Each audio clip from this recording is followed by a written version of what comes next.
Okay, where's my audio here? Come on, where's my mic in the night?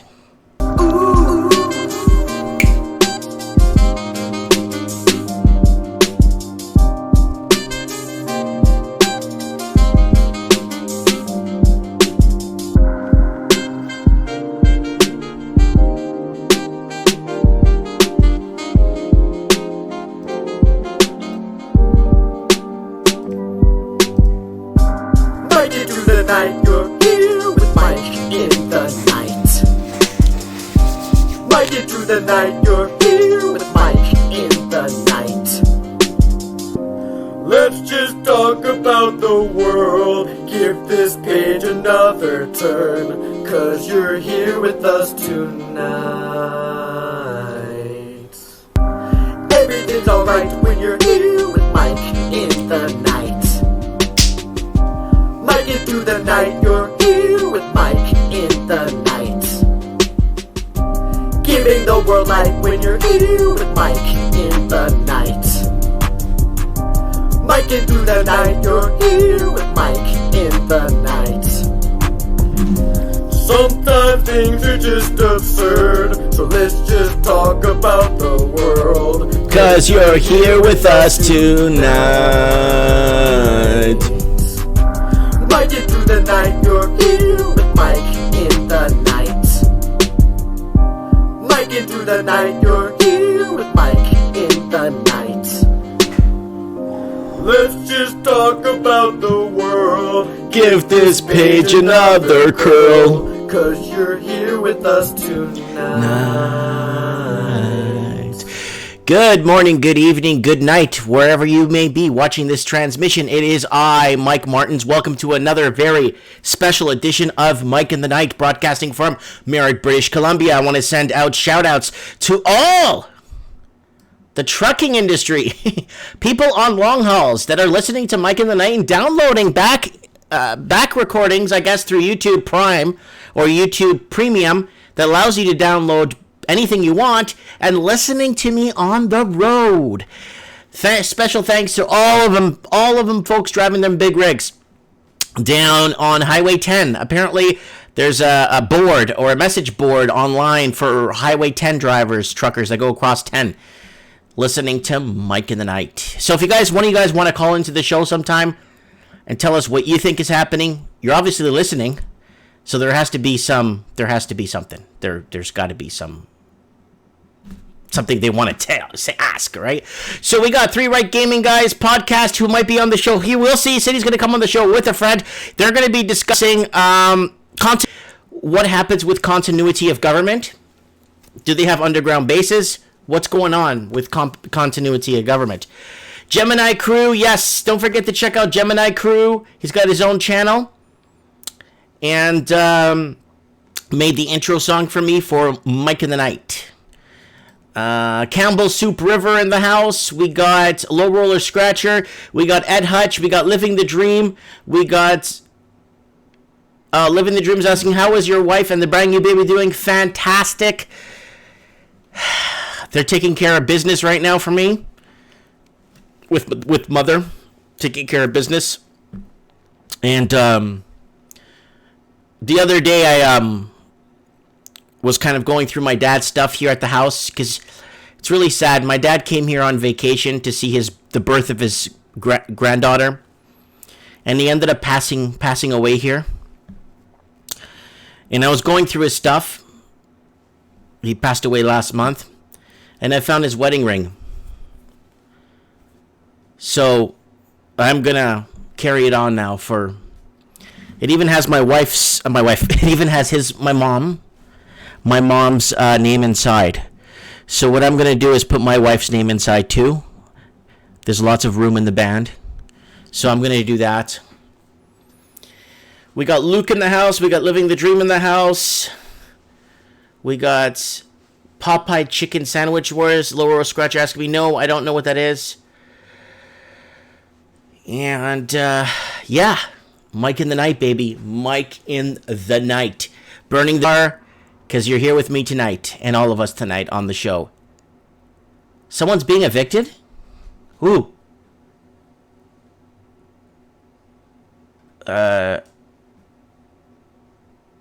Nathan saying, good to see you, chill. Popeye chicken sandwich owned by Burger King. What? Anyways, yeah. Fast food wars looks like it's going on here. Raven. Someone's asking about the Raven. So we got Anthony who's going to come on the show to discuss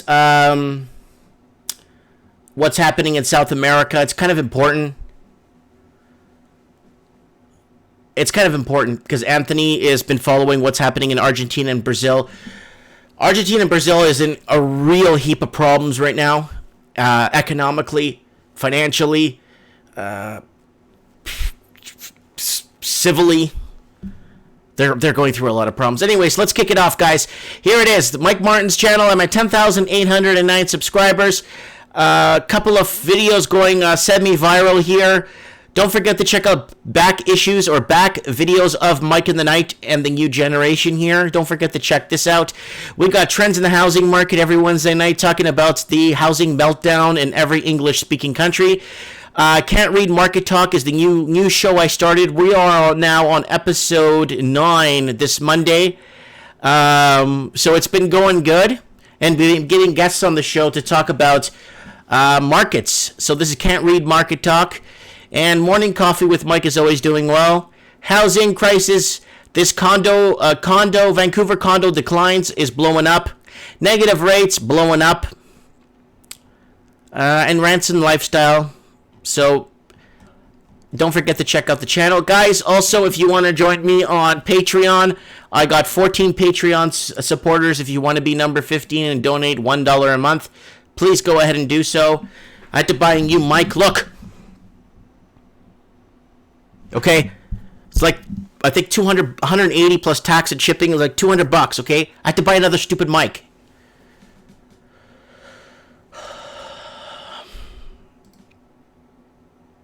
So, what else? Yeah. Don't forget to check me out on The Dirty. Mike Martin's is a dirty fat liar and a fake. There's an article that was written about, or a summary about me that was written on June 23rd, 2019. Check this out. There is 80 comments on here. My article thingy that someone wrote about me has more comments than Kim Kardashian. Has more comments than Tina Turner. Has more comments than John Travolta. It's like Mike Martin's is like a huge celebrity when it comes to dirt.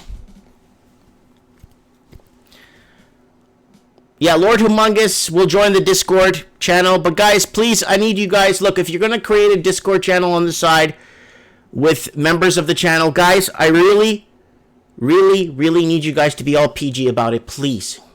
I need everyone to put on their best suit and look sharp when it comes to respecting each other. I need everyone to respect each other. All right, let's go off with some news here. 5 dead and 20 injured in another Texas mass shooting. Suspect shot and killed. I don't know, like this. I don't even know how to respond to that anymore. Hong Kong police fire live rounds to quell protesters as chaos rules streets. So right now in Hong Kong, we got Mr. E. I don't know if he's going to pick up. I'm going to try and call Mr. E first, because it's really critical we get him on the show to ask him what is happening in Hong Kong.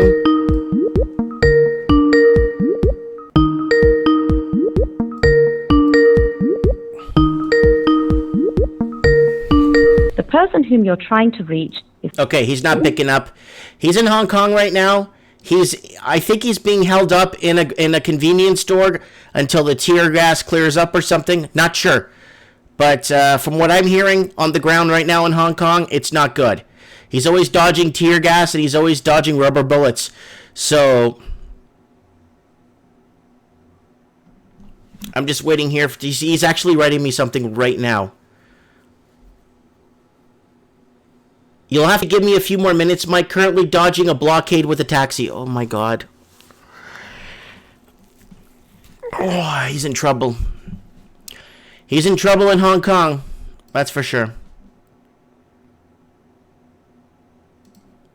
He's dodging it. Okay, so let's get the 3 right guys on first. Leaf, you want to call me now with your friend? And we'll talk for about 15 minutes, and then we can see if we can get Anthony on after, and then we'll see if we get Evan on after that. Walmart's creepy robots are here. Oh my god. These creepy robots follow you around. Kind of reminds me of that, there's a little Japanese trinket store. Chinese, I think it was called Yokoyaya. And there was a security guard that always would follow me around. I would walk in. He would be like a foot behind me. I'd stop walking, he'd bump into me. I'd walk around, he'd stop bumping me. I'm like, dude, I'm not going to come here and steal $2 things. Okay, me and Robert are busy at the moment. I've been drinking tonight, but my brother can... Okay, so he's... all right, so let's get Anthony on the show. Anthony, I'm calling you right now.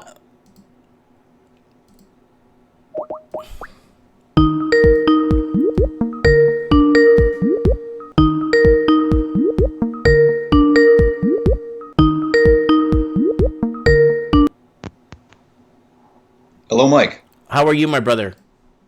Doing well. How are you? I'm doing good. Okay, so I was just going over some zero hedge news here. All right, buddy. What do you got for us? What's going down? I'm going to check the links you sent me. Let me see if I could open them here. Yeah. Let me open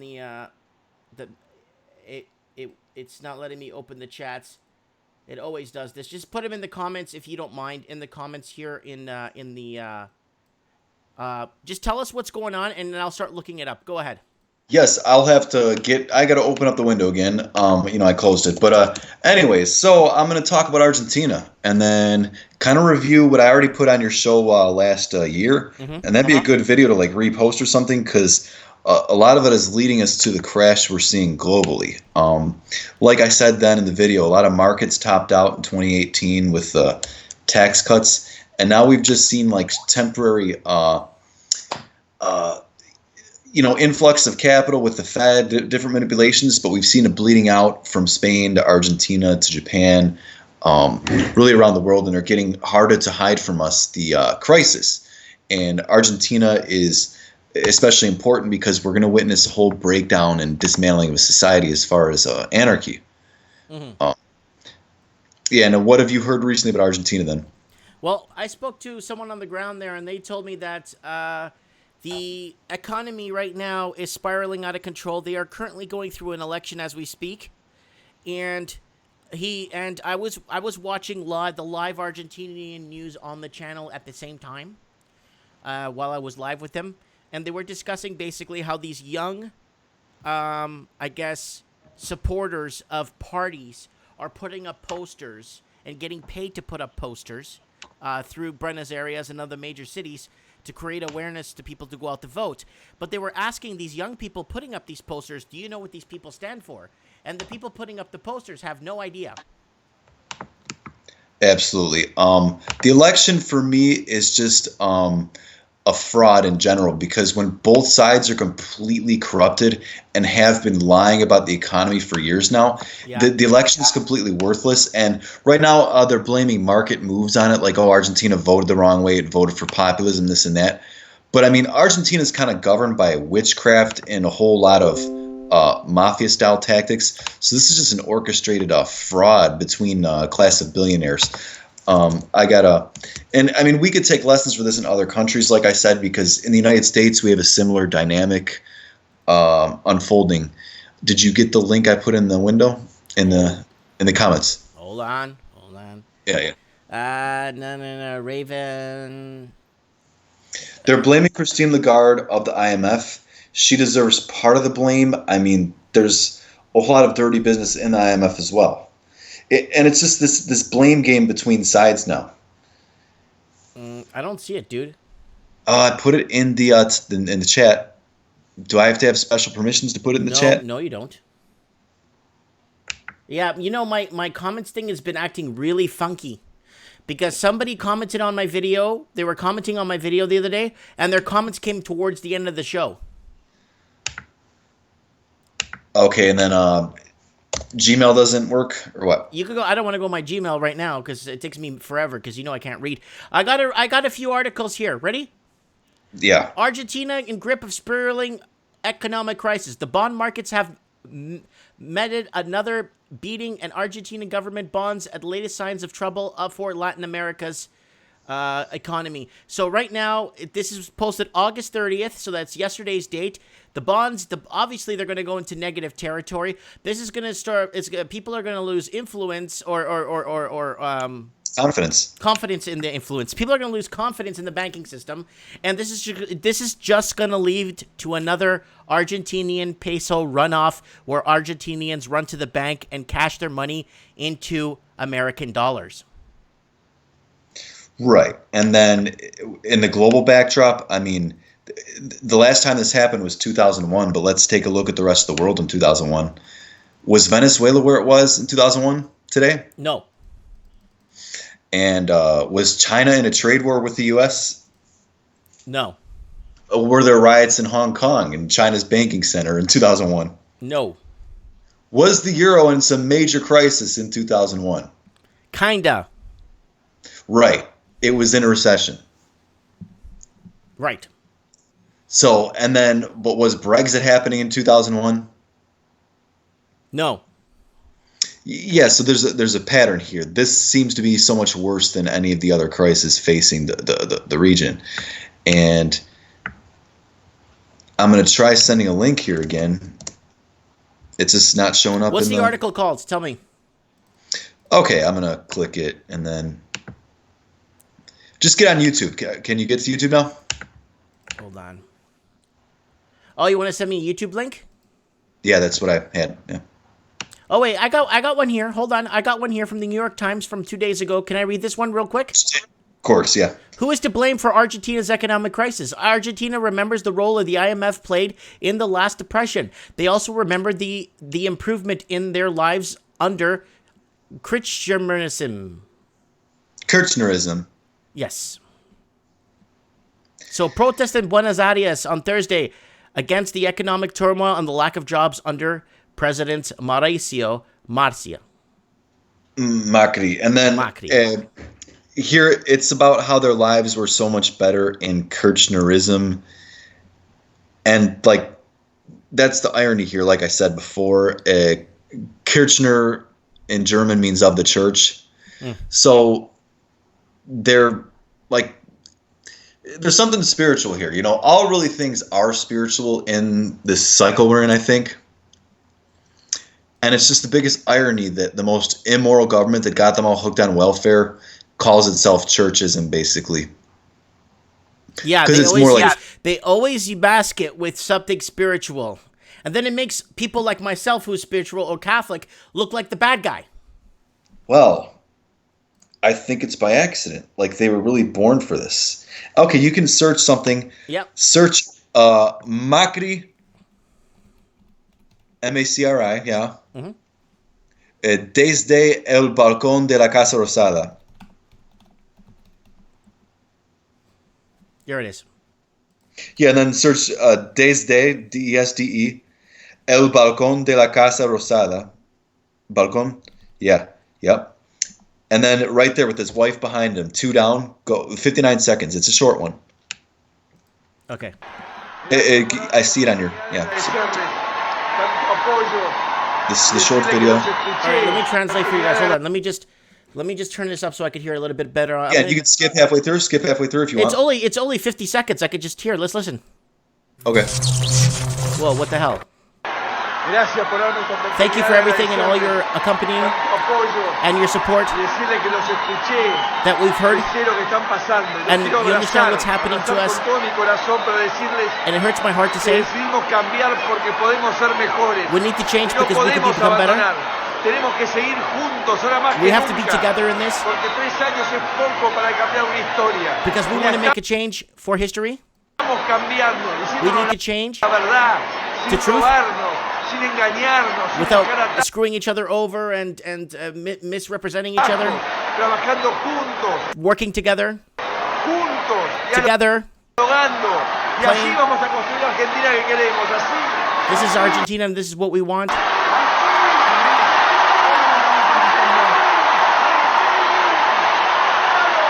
Oh, you got the sound? Can you put the sound on too? It is on. Okay.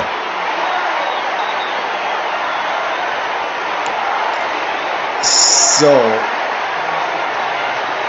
I just translated it for him, for everybody. Oh yeah, great. And then but this is just showing here, kind of like what the protests against him are saying is that he lives in a bubble. He doesn't see that he failed at every economic promise he made, and this is just more bizarre activity, waving the flag. And that's what he did, was he kicked the can down the road with the IMF and had his own scandals. So this is just kind of like, for me, this is his actual funeral for his government. And then This was posted 2 days ago. right, this is just recent. This is after he lost the primary.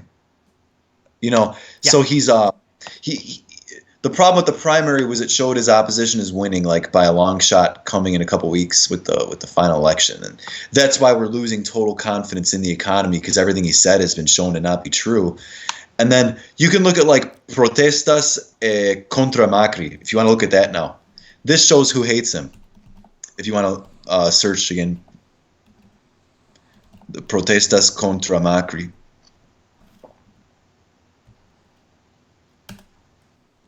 Contra, yeah.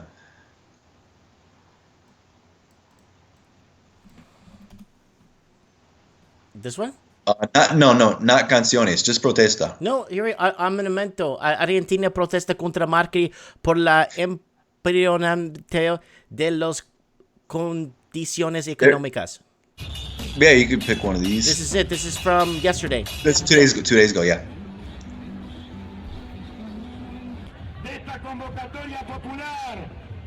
Yeah, so this is the people on the streets that have had enough of him.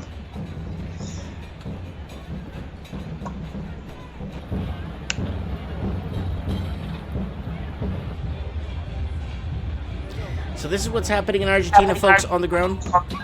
And then go next to protesta a favor de Macri. That's important too, because I want to show you all the people on the streets in favor of him now. You're lucky. You're lucky. I could. And your listeners are lucky because they get like a little translation. Hey, click here, and yeah, the top one even. I think that was a good one. The first one was the. Here, let me see what she's saying. Hold on. Let's analyze what's happening. Macri. It's not good. It doesn't interest me, but things are really bad. They're talking about the gap they won by. See, interviewer hates Macri, but they like him. Yes, I know. I can tell he hates him by what he's saying. Yeah. Because he's calling these old people insulting him. And yeah. Then you have the whole si se puede going on here. Because this guy here with the Hitler mustache is basically asking these people that he lost by a huge gap. What happened, right? Right. So yeah, and if you, I guess, if you want to end it there, but the point there is that see the delusional nature this country is in. Yeah. Because these people that are protesting in favor of Macri, they make a lot of sense when they talk about the corruption in the previous government that they're protesting against. I mean, they're well-founded. They're decent people. And there's decent people on the other side, too, that don't like the IMF and those reforms, too. So it's just a lose-lose situation. But this is how these countries have us divided, is what it is. I mean, this global order and the. I want to see if I could get some fires here. We got some fires in Brazil. Yeah, I want to see if I could get. I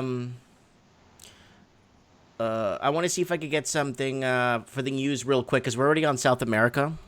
Yeah, the fires is another story. I mean, it's really got this administration in Brazil and a lot of questions. I'm just trying to see if. It even produced kind of a trade war between Brazil and the European Union. Did you see about that? Mm-hmm. Yes. I'm just trying to see if there's anything here that we can look at from people on the ground, because I'm not getting anything here.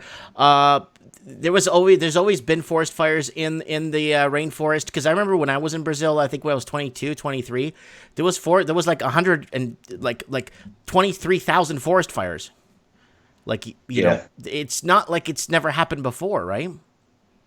Right, but not to this extent where it makes Sao Paulo turn dark during the middle of the day. I mean, that it's gotten out of hand. And then it's... All right, let me see what this lady's saying here. It's called Fire in the Amazon, Viral Crisis International. Crise nacional ganhou proporções mundiais. Vamos entender todos os So now, why all of a sudden, this is what I'm not understanding. Why are they making such a big deal about this specific forest fire when the 93 and 94 forest fires, 1993 and 94, were 10 times worse than this one? That's what people in Brazil were saying. Well, it has to do with this. Once again, they want us to be divided along political lines. Yeah. So but you see what I'm saying? Even in people in Brazil, like, we had worse forest fires than this. What is the deal now with all these countries getting into this? Right. It's trying to... It's elevating certain politicians like Macron. Macron has his yellow vest protesters over there, and some of them disappear, and they're stolen like Argentine dictatorship style in the middle of the night, kidnapped. But Macron needs more of a positive image around the world, so he makes it look like he gives a shit about the Amazon, is his thing. But they're blaming him for it. Blaming who now? Macron. No, Macron is blaming Bolsonaro. Right. Yes, Macron's blaming... sorry, yeah.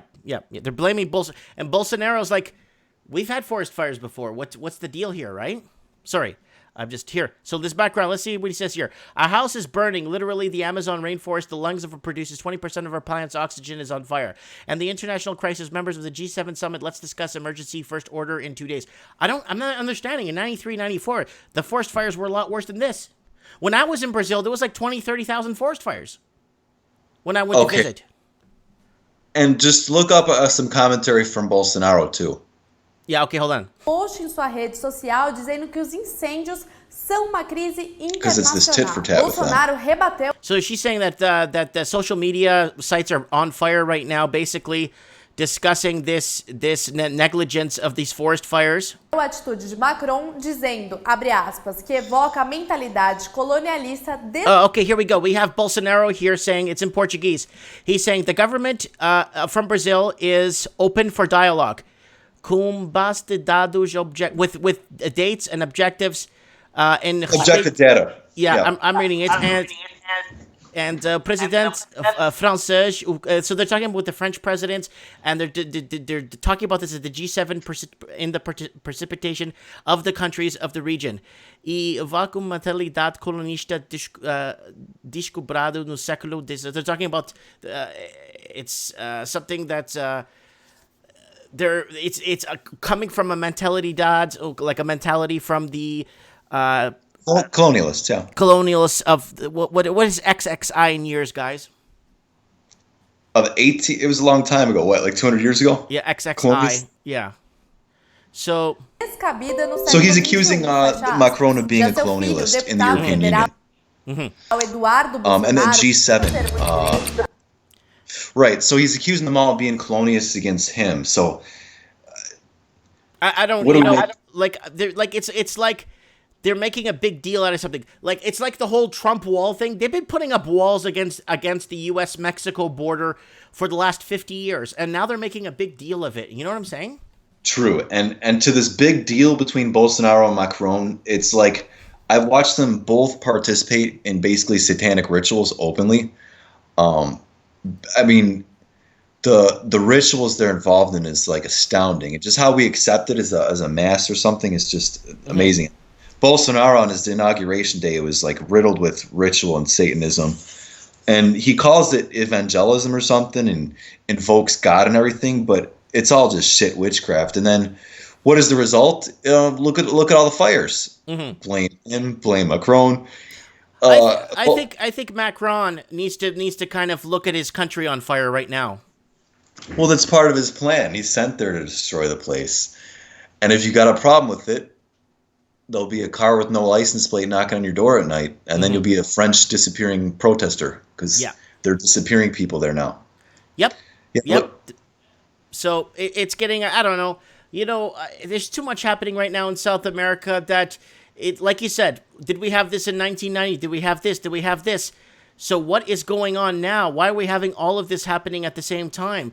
Why are all, you know what I'm saying? Why are we in this position where we're constantly at war with now I think it could be because social media is getting us more connected to the facts, not the facts. It's getting us connected better to, okay, well, hold on. Zombie apocalypse Gary in the comments says 20%. The 20% thing is BS. Watched a few vids on the fires today and showed that was a lie. And that a lot of footage isn't even from the same forest. Thank you. I think they are just using fires to push an agenda. Yes, thank you. Look up on YouTube the Vale Desastre. VALE. Vale Desastre. Yeah.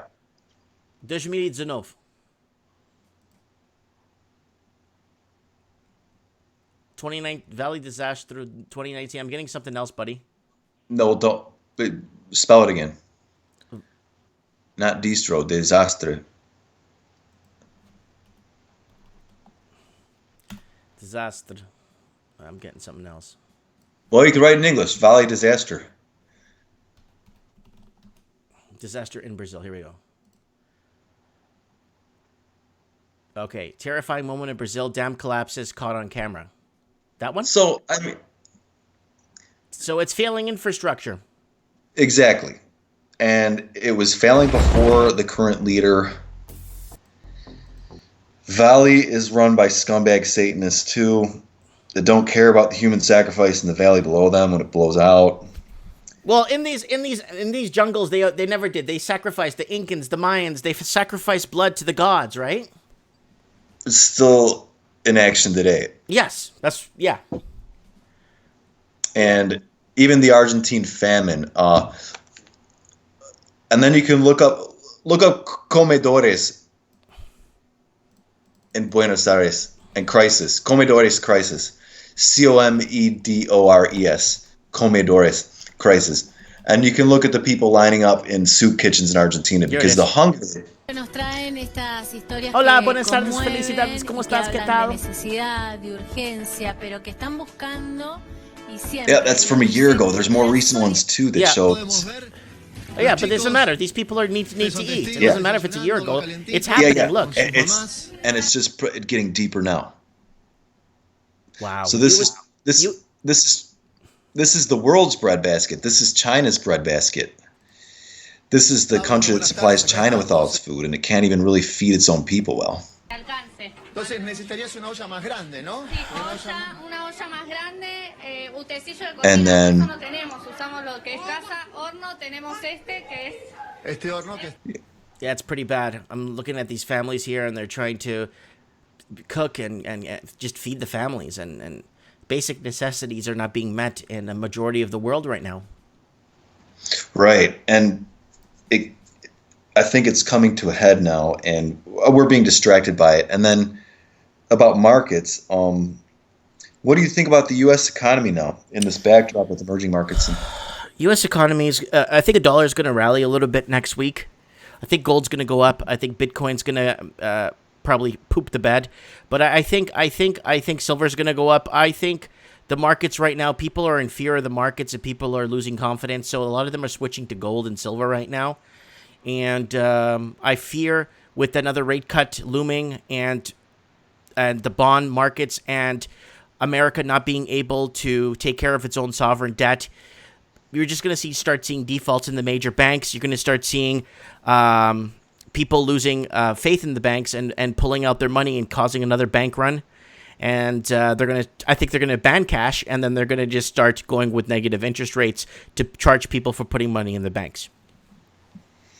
Yeah, I pretty much agree on everything, and I'm just thinking that a lot of people right now seem very bullish on gold and gold miners, and I think it's just sounding a little bit arrogant because commodities can correct too. I mean, commodities crashing is the problem. And that's the big complaint to the farmers. So it's not typical that really like corn and soy crash to the point where farmers go bankrupt and gold goes to the moon. They usually trade in line with each other. Right. So I think there's a certain top in gold. Right, but gold is severely undervalued because they've been manipulating it, and they had the guy from what's his name from I don't think it was J.P. Morgan, one of the big financial guys there, one of the big guys, one of the top guys, admitted to market manipulation and conspiracy to manipulate markets, and gold was one of the ones he hedged on, and basically manipulated for over 7 years. And there was another guy from one of the big trading companies also too that managed one of the big hedge funds and kept gold manipulated and down. I mean, that's definitely possible. And then I'm seeing the comments here. China's collapsing faster than the U.S. I think it's quite simultaneous. Can I ask you to pull up a couple stocks now, and we can look at a chart or two? Go ahead, buddy. Okay, look up the Winnebago stock and Argentina ETF, please. Okay, give me the ticker. Yeah, WGO, Winnebago. .v? WGO. Dot what? That is the ticker, the Winnebago stock. Okay, hold on. WGO. I get Eldorado Company. Eldorado. I got WGO ticker. That's EGO. I said WGO. Yeah, there's WGO ticker. No, that's EGO. No, it's W.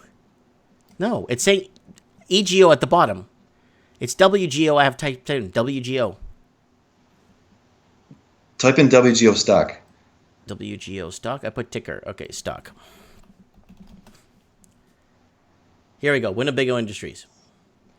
Yeah, and take out the 5-year chart, please. It's on the 1 day. Yeah, click 5 years. Oh, you want to put the 5-year chart? Okay. Yeah. There you go. Okay, we're on to 5 years. I just want to show you how there was a big run-up in 2018 for the tax cut. We all celebrated the tax cut. Mm-hmm. Things melted down at the end of last year, and now we're hitting another wall, I think. But the problem is this chart completely tracks Argentina and China too. Mm-hmm. The correlation across assets is extreme. So about China somehow collapsing entirely and the U.S. whistling past it, that's not proving true. Right. No, I know that there will be a ripple effect across all the markets, all commodity markets, and all across all major markets will feel a massive ripple effect. Yeah, and then look up Caterpillar too, the cat stock. Now, guys, for those that don't know, Winnebago Industries is an American manufacturer of motorhomes, a type of recreational vehicle. Yeah, purely consumer discretionary. I mean, people get money in their pocket. What do, Mike? They go out and buy $100,000 motorhome. You could still get a good one for $30,000. Okay, it might be like a converted van or something. Yeah, stuff like that. Okay, what's the ticker for Caterpillar? Is it cat? Meow. Getting something else here. Oh, it's cat. So I'm getting asked who I am. I don't want to give out my identity. I prefer to remain. No, you got the FBI already tracking you, so leave it alone. Market summary: Caterpillar Inc. We all got stalkers. Okay, yeah, go to the 5 year on that. Caterpillar. Hold on. Caterpillar Inc. is an American Fortune 100 company which designs and develops, engineers, manufactures, and markets and sells machinery. Okay, so here's the 5 year. Look at it pick up in 2018. And what's happened since then? It's starting to drop. It's been down since the Trump tax cut high, and it also topped out with shitcoin. Yes, it did. I mean, Bitcoin. So it seems like the top was in January 2018 for a lot of industrials, manufacturers. Right. And then anything that can be easily manipulated has been swinging up and down since then. Mm-hmm. Mm-hmm. But go ahead. We got Zombie Apocalypse Gary again saying, the world is too connected now, so if one major market crashes, they all go down. Okay, so now in the past couple weeks, and there's articles on this one too, how do you feel about every media now, and as well as Republicans and Democrats, turning on Trump's trade narrative, saying it's all BS? I don't know. Like, it's really hard to know what's going on in these discussions. I mean, the media could speculate what they're talking about. The media could only tell us so much. They could lie to us. They could tell us what they basically want us to hear. But I really don't know what's happening in those discussions. I don't know what they're talking about. Yeah, they're talking about trade, but to what extent? What is really going on in these discussions? That's the problem. America's saying they're getting ripped off, and China is saying, well, we can work something out. What can we come to the table with to basically see eye to eye, right? Right. And during this and during the stock market like takedown of Caterpillar here, it seems like every jump up has been on China optimism that never panned out. Mm-hmm. And we're in the cycle where good news on China comes out and it kind of lifts things temporarily, but then it gets kicked twice as hard the next day. Yeah, it's like they said they got a phone call, so that the Chinese markets took a break after that phone call in the middle of the night to Trump, and Trump said he never made a call, or there was no phone call ever made. And that's distracting us from the basically breakdown of the Chinese model and the whole Chinese economy, because that's what's being protested in Hong Kong. Right.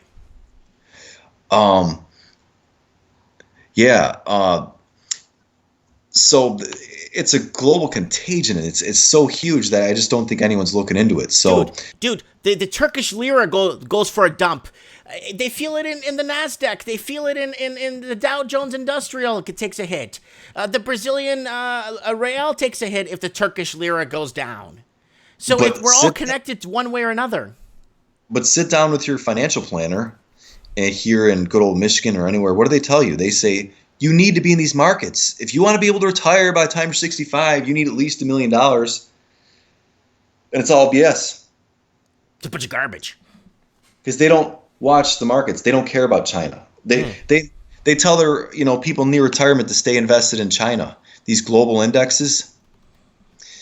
And then can you look up a Japan ETF, any of them?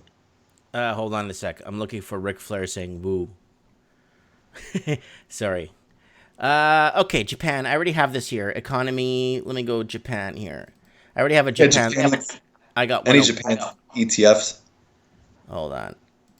Japan's on fire right now because when the dollars, when the yuan goes down, Japanese markets go up. Not true. Kind of. Japanese yen goes up. Yes, it does. Japanese stocks go to toilet. Yes. Yeah, but can you look up a Japanese stock, like anything? Give me got one called. Yeah, it's called JCF. Hold on, I think I got some right here. Wait, here we go. Price increase. Okay. So there's Plotto Ticino. Let's look up Plotto Ticino, okay? JOF, yeah. Plotto Ticino, whoever these guys are. All right, here's their stock right here. I don't think I can read anything here. There it is. Wow, that thing blew up. Whatever this thing is blew up. Okay, can you go to like in English Yahoo? Like back to our language? No, this is in English here. Days before closing, opening price highs, weeks lows, 5,462,000 yen trading value. Okay. I was referring to Japanese banks. Can you go to JOF? JOF? Yeah. But not on this website, please. I mean, this is like Yahoo Japan.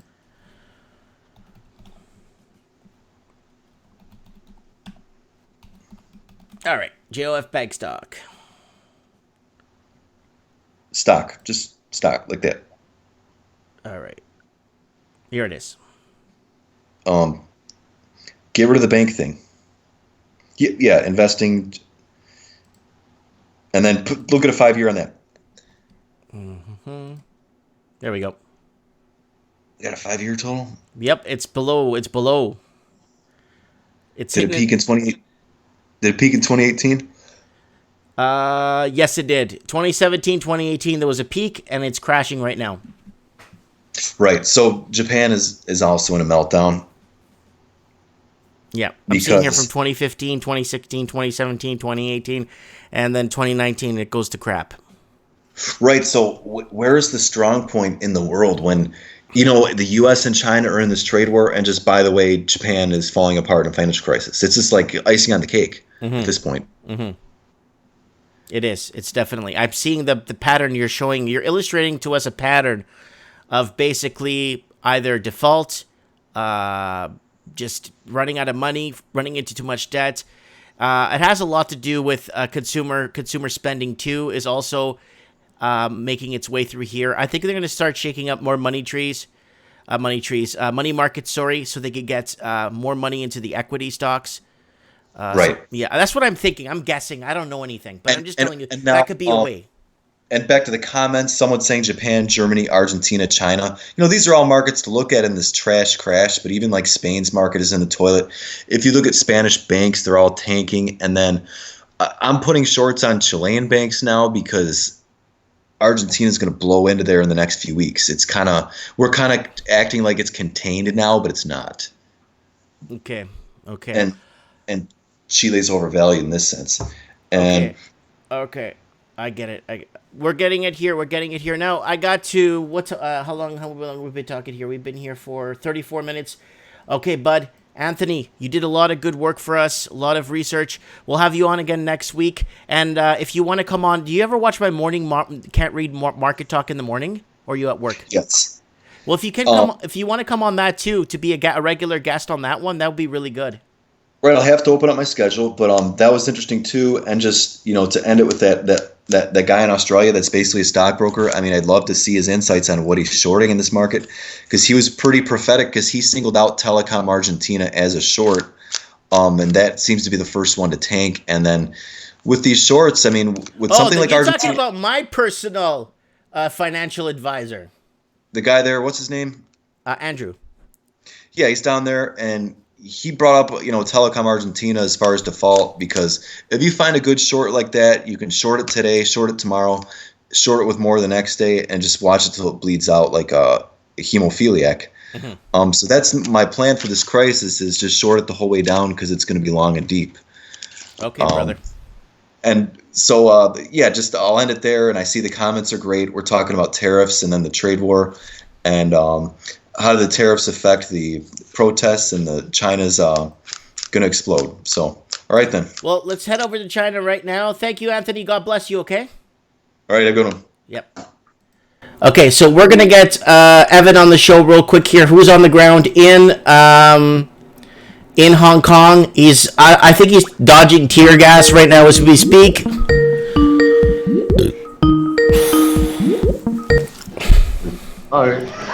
Yo, it sounds pretty loud where you are. Are you dodging like rubber bullets or something? No, children at the moment, Mike. Dodging children. Do go on. Okay, please tell me you're okay. I'm still alive, Mike, as you have no doubt realized. I understand that, but are you okay, like, psychologically and all this crap? Because there's too much shit going on.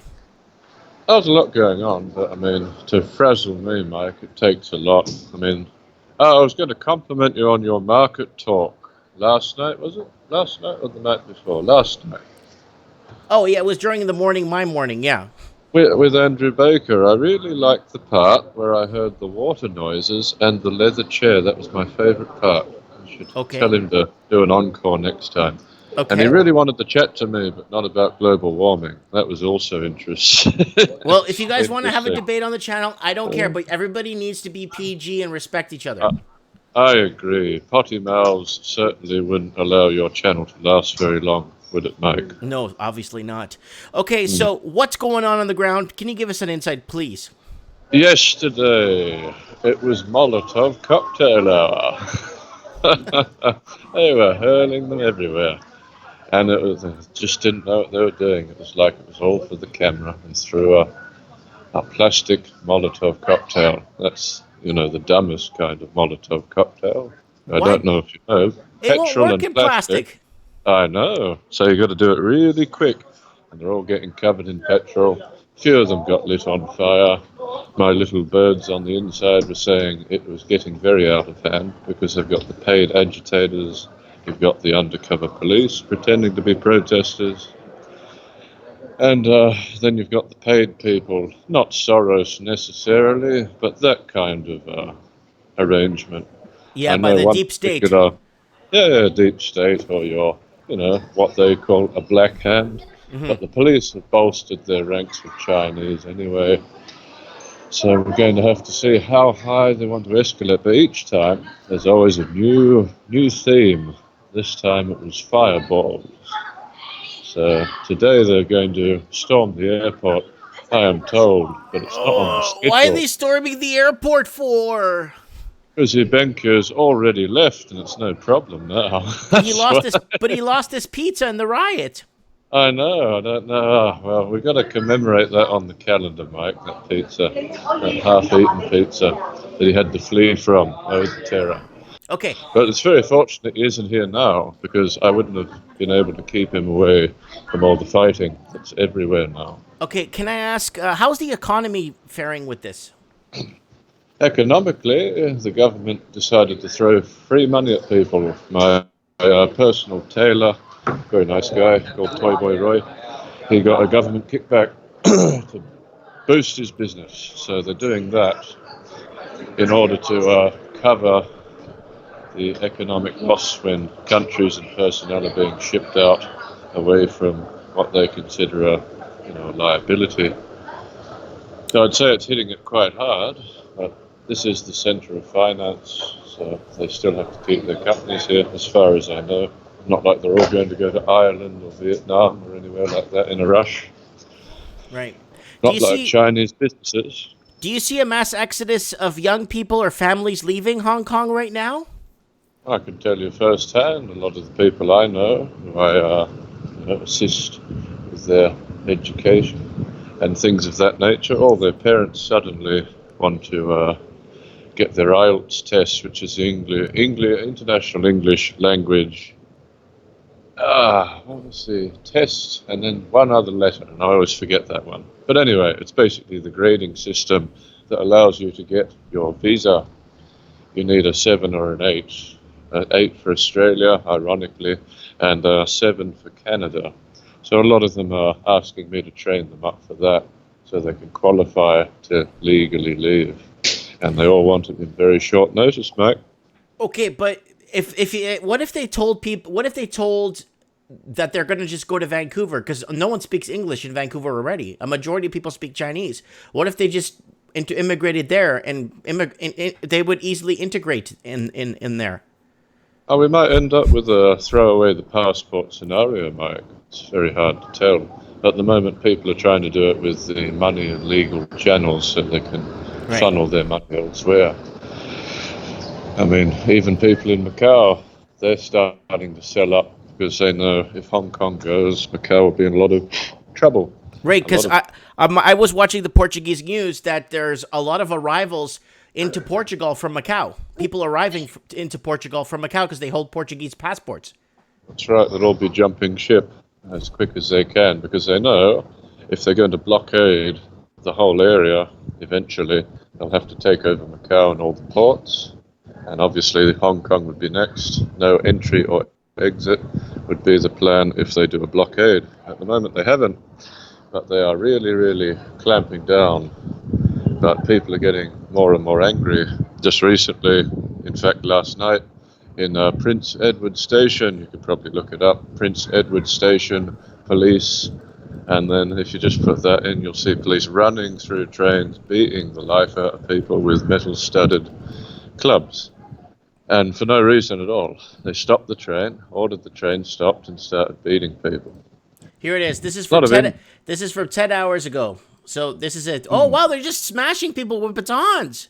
That's right. The metal-studded batons, pepper spray, no tasers. We don't use tasers here, but everything else they use. I don't know if anyone got rubber bullet shot. Wow, they're just beating on people, man.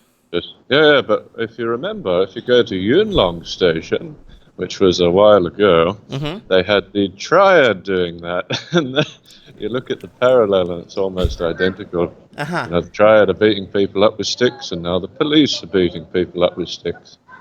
You know, it's just to terrify people. God, dude. So, Evan, you could probably look up Molotov cocktail Hong Kong, and you'll see them throwing Molotov cocktails. Oh, dude, I'm still watching the train one. Oh, that just keeps going, yeah. Yeah, but Evan, what are you doing to protect yourself? Are you allowed to carry a firearm or something? It's a gun-free area, Hong Kong. I mean, I'm not as lucky. In Australia, you could probably get away with a slingshot to protect your gold supply. But Hong Kong, you've basically got to use your hands. Or, I could carry a knife. People are starting to. Little knives in case they need to stab somebody in the neck. But it's not so severe yet, but it will get there at its current trajectory. Okay, we got a comment here from Hernami saying, "Wow, all that fretting and fleeing because of a simple extradition law." What do you have to say to that? Well, I don't know if they understand what the extradition law would do. You see, if you have an extradition law where anyone can be arrested in Hong Kong for breaking Chinese law, then let's say Mike took a trip to Hong Kong and for some reason the Chinese didn't like him. They will kidnap him to China to face trial for a law he broke in China. Does that make sense? Yeah. That's why it's a problem. Yeah. You don't have a country anymore at that point. Right. You don't. But the thing is like we're breaking a law, a California law in Canada, and then they're them coming for me from California to put me in jail there. That's right. Well, kicking the toy store's door down, Mike, after you've just renovated it, and they drag you away. Yeah, that'd be pretty hard. So, Okay. Yes. So, they said, okay, hold on. Richa is saying here, they said they reversed the extradition, but instead they hid it in the amendment. Is that true? Not really. Pretty close. Basically, what they said is we're not going to withdraw it, but the bill is dead. The bill is dead, which means it will time out. And they're saying, don't worry, it will time out. We could withdraw it, but we're not going to because it will just time out. Just give up, and I'm sure the bill will just time out. Very cheesy tactic, and nobody, oh, hello. Oh, someone I know in the street, in the middle of nowhere. Can you just tell them, can you tell that person that you know, hola, buenas tardes, felicidades, ¿cómo estás? I could do, but she's already walked away. Oh, okay. Never mind. All right.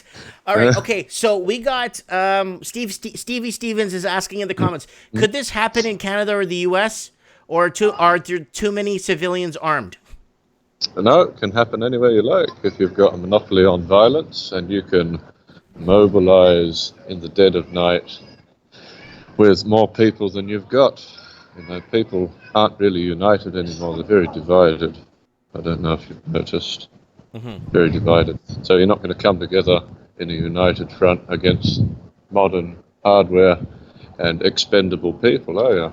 Because what they're doing right now in Hong Kong, they're throwing the police at them, every last one of them. Last one. So I understand what China is doing. I understand China. Like I get why they're doing this, but why they must do it, yes. But why? I mean, I get it, but what? It's just, I think it's just going to shut down the economic sector. It's going to push away good business. It's going to push away good people. It's just going to leave, like, I don't know, like, it's almost like they're reaching, but is this the right time to be doing this? With Trump in office, with trade wars going on, with economic uncertainties, with the housing market crashing, with the gold market rallying, is China doing this at the right time? I don't think they had a choice because they did not expect blowback from the extradition bill. They thought they could sneak it in, but people pay attention more than, your elite would. That silent majority, Mike, basically that concept. The silent majority are always paying attention generally, and that kicked off everything. And then you had the opportunists on both sides, police and protester, well-funded agitators sent in to try and, derail it. You just had recently, I don't know if you know, Mike, but 2 days ago, and downtown Detroit, Anthony told me this, they said in Zero Hedge that the riots and the protests had been cancelled because they'd arrested the leadership. This leadership that nobody asked for, nobody wanted, but they said they were the leaders. And I don't know if you know, Mike, but that film in the train station was 10 hours ago, so it seems like there's a bit of a disconnect between what they're trying. Hello? To To tell you, Uh-huh. and what's coming protest. Oh, you there, Mike? Yeah, no, it's breaking up. It's breaking up really bad. No, I see. Did you miss all of that, Mike? No, you said something about 10 hours ago, and there's a gap. Oh, yes. Oh, yes. Okay. So, as I was saying, Zero Hedge said the protests were cancelled because the leaders were taken away. These leaders that were supplied and claimed that they were the leaders, released from jail just in time to be the leaders. And now they've been rearrested to give them legitimacy. And they said, look, the protests are cancelled. We've captured those leaders we gave you. And all of a sudden, 10 hours ago, we had this massive fight in the train and Molotov cocktails yesterday. So I don't know if Zero Hedge is quite telling the truth there. Okay, so someone's asking in the question, what are we to do? What are we to do now? Someone else replied with a really clever answer. Do what our ancestors did. So, Evan, what would have our ancestors done in this situation you're in right now? Well, they didn't have the equipment these people do. Basically, if you don't believe them, they don't have any power unless you give them your power. That seems to be the trick, doesn't it? The media is spinning it non-stop to make you believe a certain way. But if you don't believe that way, the magician's trick has no power on you, does it? No, you're not spun. You're not spun into the world of hypnosis. That's right. Well, if you get a good example would be Protestantism. They got out of the spell of the Catholics at the time, the Holy Roman Empire, and look what happened. Mm-hmm. Suddenly, you had a world-changing event, and you had the beginning of a Christian era. That's right. But that thing you remember, Mike, I'll give you a biblical quote. Ephesians 5:11. Have no dealings with works of darkness, but rather expose them. As long as you expose them, they have no power because exactly. You've shown the truth. Well, because if our subconscious doesn't give it existence, it doesn't mean. Then that means it doesn't. It's not even there. It's like a tree falling in the forest and no one there to hear it, right? That's kind of how I'd put it, Mike. But you're far more poetic than me. But no, subconsciously, if we don't see it, it doesn't exist, and we don't believe it, it's not there, right? To a degree, but I mean, if you stick your hand in the fire and you believe you won't get burnt. Well, yeah, that's different. I'm talking about like symbolic. The collective mentality. Yes. Collective mind seems to have an effect on the world around you. You're not wrong there, Mike. Because look at the media. The more people believe that, the worse it tends to get. Exactly. Can I throw something off topic a bit here? Sure, Mike. Are they gonna? Okay. The mainland Chinese are buying spot gold over 30% of value. And bullion and gold and silver dealers are closing at noon or really early hours because they're running out of stock. Do you see, I know China a few days ago passed a bill to allow people to buy more precious metals. Yes. Okay. Do you see in the West... Legally, yes, legally. Yeah. Do you see in the West them confiscating our silver and gold here? Yes, of course, it's happened before, mate. It'd be even easier now because silver and gold isn't melted down and made into ingots by regular people anymore. They want certified bodies to do it. Every bit of gold you buy these days is serialized, so you can track it all the way back to its original owner. You know, it wouldn't be hard to follow a registry of paper trails, would it? But the reason why the Chinese would be buying it is because they know there's going to be somewhat of a dip in their standard of living. Mm-hmm. This is the only hedge they have, and they're not very good at maintaining hedges. Right. Totally, yeah, I totally agree with you. So the bullion dealers, so I got Shanghai Larry who's telling me that the bullion dealers there are running out of inventory in a couple of hours. I'll give you an even better one, Mike. Go ahead. If you try to exchange to US dollars here, they won't do it. They're sold out. So they're completely sold out of US dollars? That's what they say. I've tried numerous foreign exchange people, even the ones I know. They said we can't get it. You'd be lucky to get it. You have to book well in advance and give us a special fee, you know, that sort of thing. And the amounts people are changing, astronomical. Well, okay, what about British pounds? Can that still be... More so. It's easier to get, but everyone's using US dollars at the moment for some reason. But the reason why, of course, is because it's directly pinned to the dollar, Hong Kong dollar. It doesn't fluctuate, so it's the safest currency by way of that logic. Wow. And it has more buying power than most currencies, but that is a race to the bottom anyway. It sure is. It sure is. America might be falling a little bit slower at the moment, but they're all falling nonetheless. Yeah. And I don't know if you know, Mike, but those Decepticons want their money back. Well, yeah. The world debt is at what, I don't know how many trillions of dollars, and it's like when the Decepticons come to collect, it's gonna be pretty hard to pay them back. That's right. Have you been stocking up on Energon cubes, Mike? Yes, I have actually. You know, I'm gonna be really frank with you. I stacked silver back in like 2014, 2013, and gold. Now, you'll be all right, Mike, except for the part where it's very hard to carry and very hard to defend when you don't have a police that work for you, which is what we have here. Imagine people, if they get raided here now, who's going to stop 400 police kicking your door in? Okay. One last question. One last question before you go. I want to ask you one more thing. Do you have an exit strategy out of Hong Kong? Well, you just look for the exit and you go that direction, Mike, and the rest works itself out. But yes, I do. But there aren't many options because let's say you go to Australia. Oh, look at cashless society, where you're public enemy number one.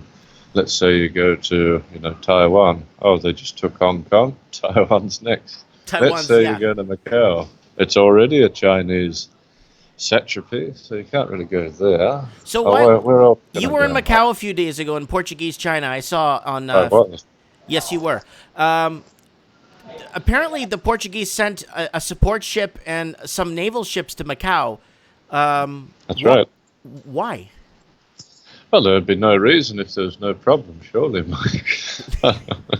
Because I think no. I'm going to tell you what I know from intelligence from my cousin who's in the Portuguese military, and he's been in the military for 16 years, eh?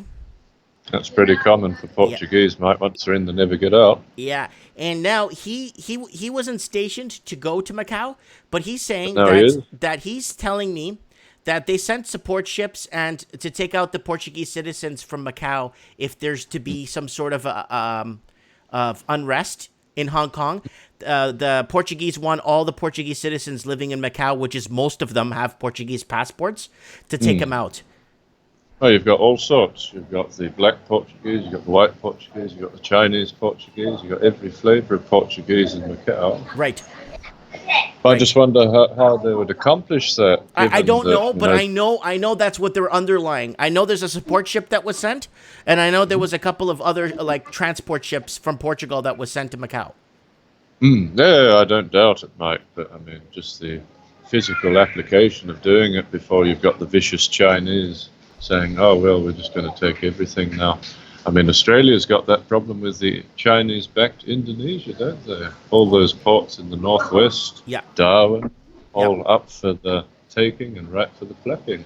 If it all went that way, and there's no reason why it doesn't have to, because you see these people, they all work together and they're trying to drag you down so that you can't get up again. But never give up, Mike. Ephesians 5:11, have no dealings with works of darkness, but rather expose them. If you do that, their powers have no effect on you. Okay, I got a message here from Manuel Carlos from Brazil, and it's in it's in Portuguese. He's saying, "Oi, Mike, tudo bem?" Okay, let me translate this. Brazil is also sending a support ship to Macau to support the Portuguese. Brazil is already ready to accommodate any Portuguese citizens in Macau to send them to Brazil if needs be. If needs may be to that level. That's translated from word to word. That sounds about right to me, but here's the question. Do you ever hear about that in the news, Mike? Well, no, but I know people in these sectors, so they could tell me this stuff, right? Well, no, but what I mean is they won't bring that part up because that would shed light on the reality of the situation. Why would they prepare for that if there was not the potential for that? I understand what you're saying. Why are they sending support ships halfway around the world?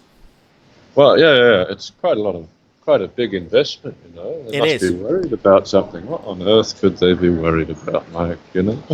Yeah, they just want their citizens out, and Brazil looks like it, according to what he's saying here, is looking to take Portuguese citizens out of Macau in case of an emergency or unsettlement within people. That's a very good idea. If only the British or, the Americans were allowed to do so. But for some reason, they listen to the Chinese, don't they? And they don't bring their ships here anymore. So no support for us. Wait. So you're telling me that the British, like the UK, the British, won't send like boats to pick people up if there's an emergency in Hong Kong? Well, let's say they did. It would be at the last minute, and you know how the British are when they say they'll send help. Yeah. Usually arrive after everyone's dead, and they go, "Oh look, nobody left to help. See you later." But the British have basically done nothing in this regard. Okay, because when Angola reestablished their civil war or got it back into civil war again, like in the very early 2000s, the Portuguese sent a bunch of ships there to pick up people, and so did Brazil. To pick up people that were suffering in this turmoil. It's kind of weird that the English colonies don't back each other up. They never do they, Mike? It's as if they're designed, they were set up to be knocked down. Do you remember when Portugal was going to miss one of their payments to the IMF and Brazil bailed them out? That's right. All working together. Yeah, I don't understand. Countries. Yeah, but I mean, in relation to your question, Mike, exit strategy, where there's a will, there's a way, if that makes sense. You never know. You could have the best plan today and they shut down the airport, invalidate your ticket. You could say, I'm going to swim, and then all these sharks show up. You never know what might happen. But there's always a way, Mike. What is a border if it's not guarded? Can't you port out of Macau? Where do you go if you go east of Macau? Or if you go south? You hit Japan, right? Or if you port, is there anywhere to port south of Macau? Not really, Mike, because Macau is to the west of Hong Kong. So if you go further west, the closest place, Sri Lanka, India, that's where Thailand, that sort of area, that's where you'd be going if you went west. But the problem is you've got to get on the boat, and if they're controlling the checkpoints, that is not easy. Okay, all right. But don't worry, Mike, I'm not dead yet. I know you're not dead, but the whole point is we don't want you to be dead. That's the whole point. Very sweet of you, Mike. No, well, you're no good to us dead. Hello? Oh, is that right? All right, well, very good, Mike. But I better let you go. I do have to go catch up to that lady who said hello to me earlier. I do have a matter to discuss with her regarding this protest. Okay, God bless you. All right, you have a wonderful show, Mike. Thank you, bye. See you. See ya. That was Mr. E right now in Hong Kong, and he's on the ground. He is dodging bullets, and he's in a bit of trouble right now. He told me to watch this video. This happened a couple hours ago in the train station. Look at families, like a young family. Look at this young family right here with these guys hitting them. Look at the little girl there and the guy's wife. Look at this. What are these guys out to lunch? Okay, we need to get what's his name on the show. Sorry, Leaf. Eric, I wanted to have you on first. I need to get the Raven on because he read 6 hours about Hong Kong. We're going to get him on the show right now and find out what's going on.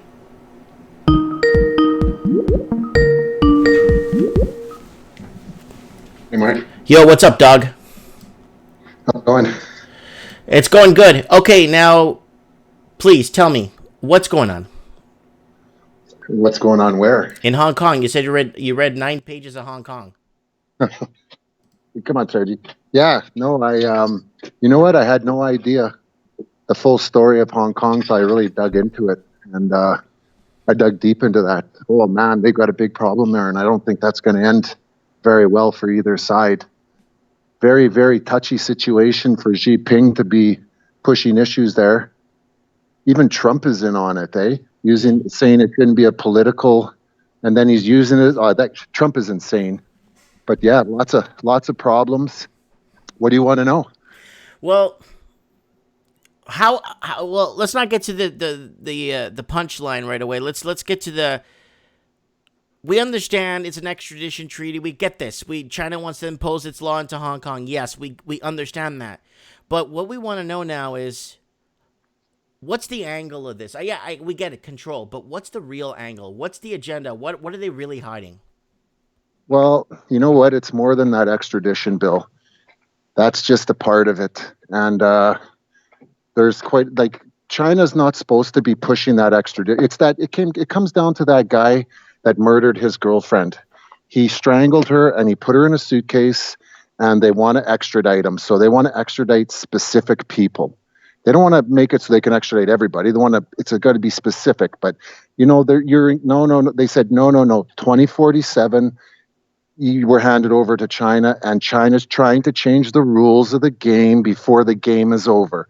They're trying to get a little bit of this, a little bit of that, and they don't like it. And their whole system, like Carrie Lam, the director of Hong Kong, she's a farce. She's Beijing picked. Like they can elect her, but it has to be. It's like the Federal Reserve. Trump can elect Jerome Powell, but it's the banks that pick the people that Trump can elect. Right? It's the same with Beijing. They pick the actual leader of Hong Kong out of a certain, like they give you a group of people, and then you can pick from that. But it's a Beijing person that's going to be in power anyway, just like that Carrie Lam. She's got to be gone. They want 5 things, right? They want Carrie Lam gone. They want the people released from jail. They want the extradition bill shelved. They want a true democracy. And there's one other thing there that I can't quite remember what the 5th thing was. There was a 5th thing. Just give me one sec here. What was that 5th thing that I saw that they wanted? They wanted they wanted an independent inquiry into police brutality. It's because the police have been hurting them. So there's a lot to it, man. I had no idea how much the umbrella movement in 2014 that kicked off, and that's where one of those protesters got famous. They arrested seven of their leaders this weekend, and I think they've let 3 of them out, or 2 of them out. Mm-hmm. They're looking at 5 years. 5 years in jail. They're not even supposed to come after these people. That's a democracy. They have the right to protest. They have the right to free press. Yeah. Freedom of assembly, freedom of the press, freedom of everything. Like, it's our God-given right to be able to be free to speak. Yeah. Yeah, and that umbrella movement, I was reading about that, and that came from that 214 protest that they had where they used umbrellas. Here it is, September 214, people. The umbrella revolution, here it is. September to December. September 26th to December 15th, 214. Mm-hmm. 79 days. Yeah. They used those umbrellas as a passive movement towards they were getting sprayed with pepper spray, right? Right. So they used the umbrellas, right? That's where the name came from. And I think that's Joshua Wong was the guy arrested this weekend. He's the guy who started and was the main leader of that umbrella movement. But the other people, Agnes Chow, mm-hmm. and there was another one, Ivan Lam. They were arrested for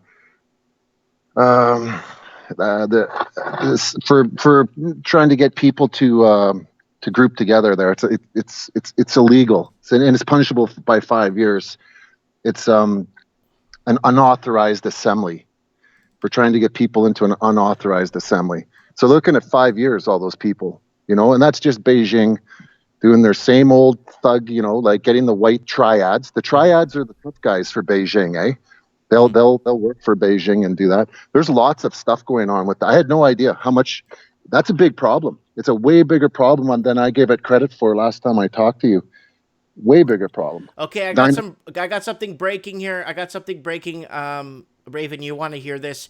Okay, guys, here it is. Here is the schedule. You're seeing it here first on Mike in the Night. This is the Hong Kong schedule, the Hong Konger schedule for protests. You're seeing it first here. I think no news entity has this. I think nobody has this. So here it is, guys. Let's take a look at this. Let me see if I can zoom into this thing anymore. Okay, at 8:30, Social Welfare Assembly at Gaunther Wu Chung House. Then the Bring Church to the People at Statue Square. The Liberation of the 74th Anniversary Assembly 20 hours at the Central Path. At 8:31, 8:31, Fifth Avenue Anniversary March. At 9:1, Assembly at the British Consulate General. Assembly at the HKAI. At 9, from 2 to 3, citywide central strike. 9 to 3, student movement concert. 9 to 7, car with cash withdrawal day. Oh my God, they're going to be pulling out their cash. Come on. And then 9:14, assembly of the fairy lights. So this cash withdrawal one here, guys, you're seeing it first here on Mike in the Night. You're seeing it here first on Mike in the Night. That's the schedule for the Hong Kongers' schedule for protest. And Free Hong Kong, and the cash withdrawal at 9.7. That's huge. Everyone's going to withdraw their cash on the same day. This is going to send a massive ripple effect in the markets. So you're seeing it first here, guys, on Mike in the Night. Go ahead, Raven. Yeah. I don't know. Where do you want to start? There's so much to cover on that topic. You can go on for hours. That I can tell you one thing: it's not going to end good. I don't see any good outcome from those people, and I think they're moving the troops in on the borders right now. I think there's going to be a lot of bloodshed in that town. And it's going to screw up the markets. China, like that Xi Jinping's in a very touchy situation, eh? I don't have a clue what he should do. I don't know. I don't even know if he knows what he's going to do. But they're starting to get tougher, and they're trying to make the protesters look like thugs, and they were trying to charge some of them with rioting. You know, they're saying they're peaceful protests, but they're saying, oh no, they're rioting.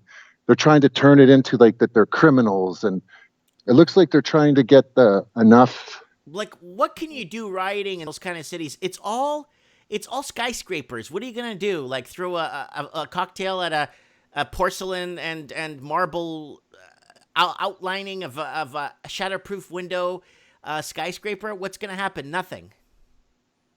They're throwing Maltese cocktails. I know, and I mean, went to the but airport. I think that's the hired people. Those are the undercover that are dressed like plain clothers. They went to the airport because by shutting that down, it'll spread the message to the world. 74 million people used that airport last year, 1,100 flights a day, and it's responsible for 5% GDP of Hong Kong. That airport, right? That's a huge thing. Mm-hmm. Yeah, so there's a lot going on there. I was amazed. I was actually amazed once I dug deep into the stories, eh? And there's so many.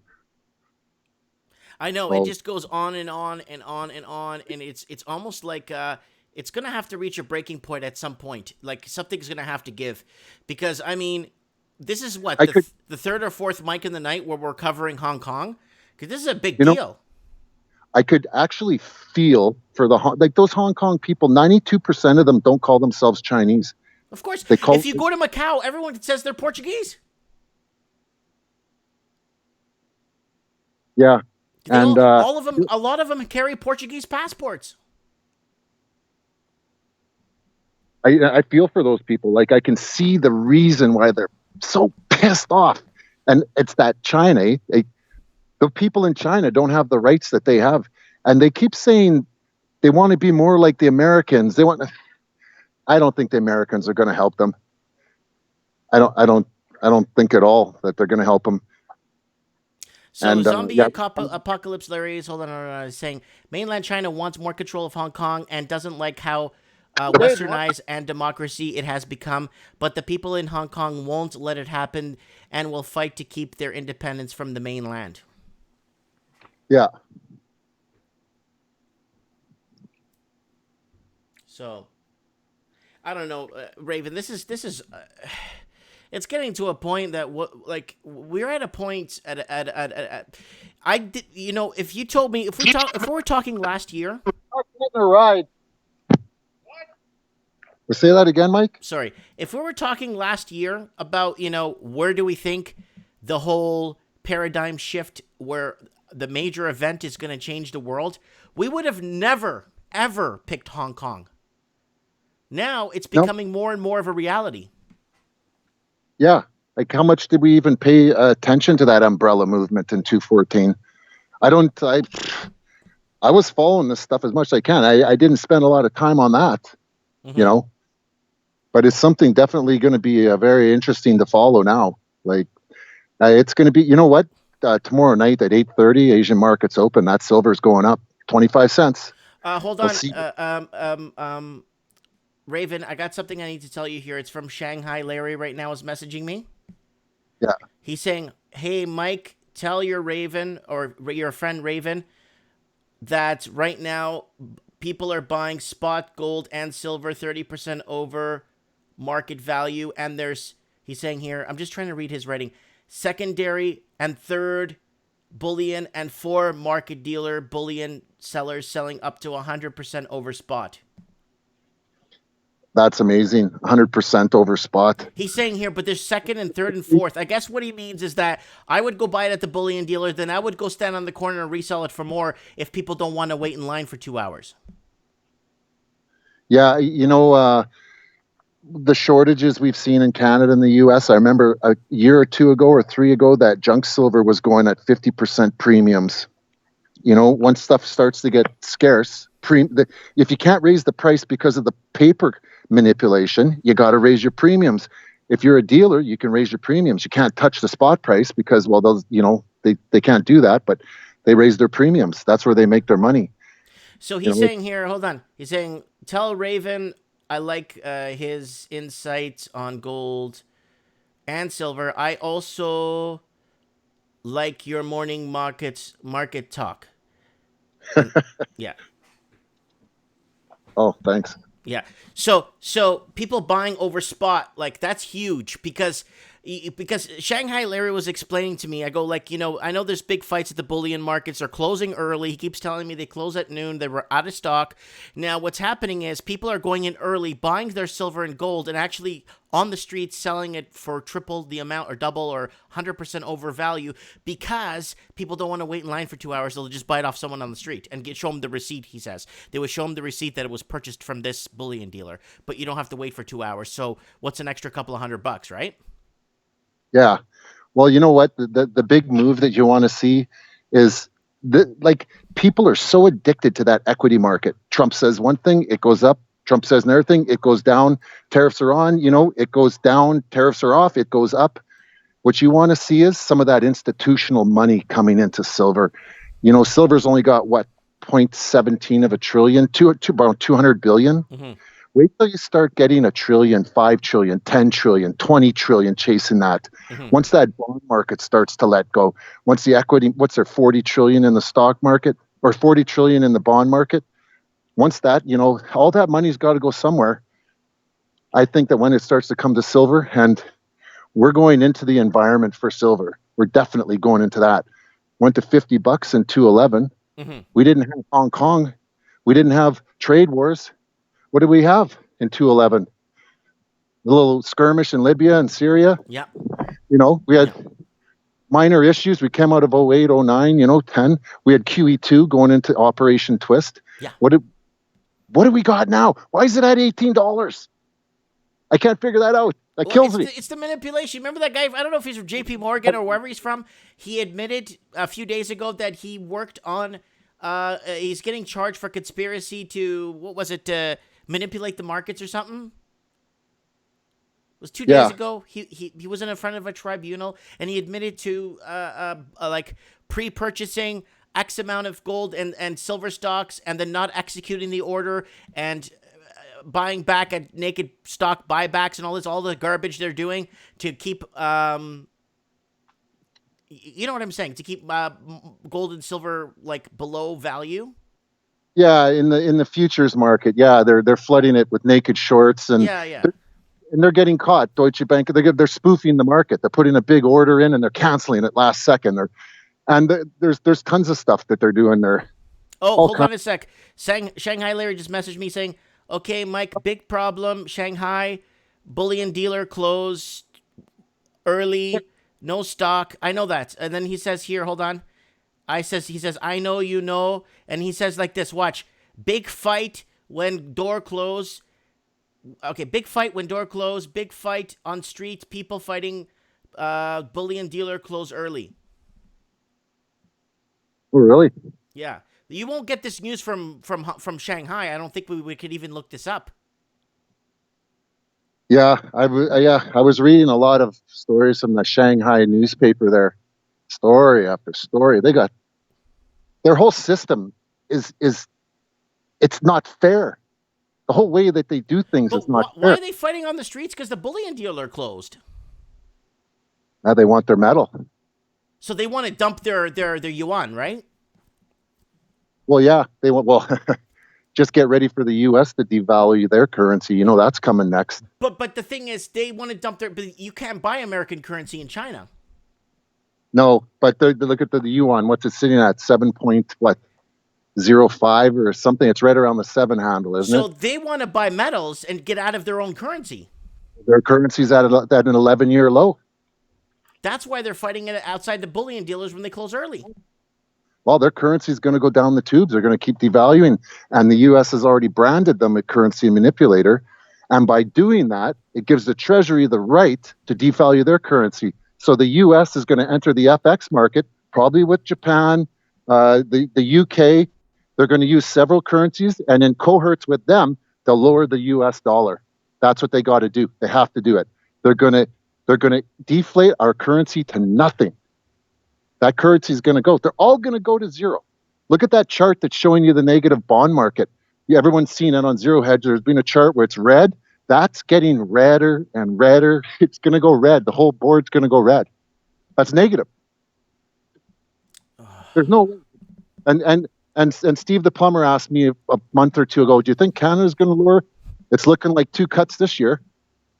That's what they're saying. They might even Canada cut. doesn't have the choice. Canada needs to go to -4% interest rates. We just had a good second quarter there, and Trudeau's tweeting, "Oh, look what Canadians could do," and we all get together. Hey, buddy, you know what? It's not going to stay good for Trudeau. Isn't that a Bob Marley song? Let's get together and feel all right. I don't know, but Trudeau's not going to be doing well by the time election time rolls around. We're going to be doing pretty bad, I think. We should get an election panel going on the day of. Maybe we should all work together. What do you say? Sure. Me, you, I think we could get Leaf, and we could get, who else in Canada? Supreme Cannon. We could get all those guys on, and we could kind of get a panel going and just talking about what's happening in the Canadian electoral sector. Are we gonna suffer for another 4 years, or are we gonna look at change for the next 4 years? What are we looking at for the next 4 years? You know, so Zombie Apocalypse Gary saying their real estate bubble is about to pop in and China, and I bet. Oops, it just changed. And I bet lots of money from that will go into metals. I think so. Yeah. Where else is it going to go? Yeah, there's nowhere else to go. It's got to go into metals, or it's got to go into food or something, some sort of commodity. Right? So... Well, and you know what? In 2008, when that crash happened, gold dropped 33%. So you're going to see a crash in everything. Remember that. Yeah. You'll see a drop, a big drop. People will panic. So there'll be a big drop. But then after that's when it's going to take a good ride. Mm-hmm. Yeah, I really hope we could work something out. I really hope we could. I hope we could get out of this as not as hurt, not as hurt like unscavely as possible. I don't want to see us get hurt. You know what I'm saying? I mean, we've been hurt long enough, with the cost of everything and people working 2-3 jobs just to keep a roof over the head, the basic necessities. We've been hurt. We've been dragged through the mud. We've been used, and we don't need more stress and deceleration in our lives. I hope we could pull through this, with our socks pulled up and our you know what I mean? Well, hope for the best, plan for the worst. But I know I always sound like a doom and gloomer, right? Mm-hmm. You know what? A pessimist, an optimist. I'm a realist. That's where, that's where I think the money is. So I'm going to try and profit off this as much as I can. I'm still looking at some different avenues other than metals and that, but I want to go into the markets, but in a different way.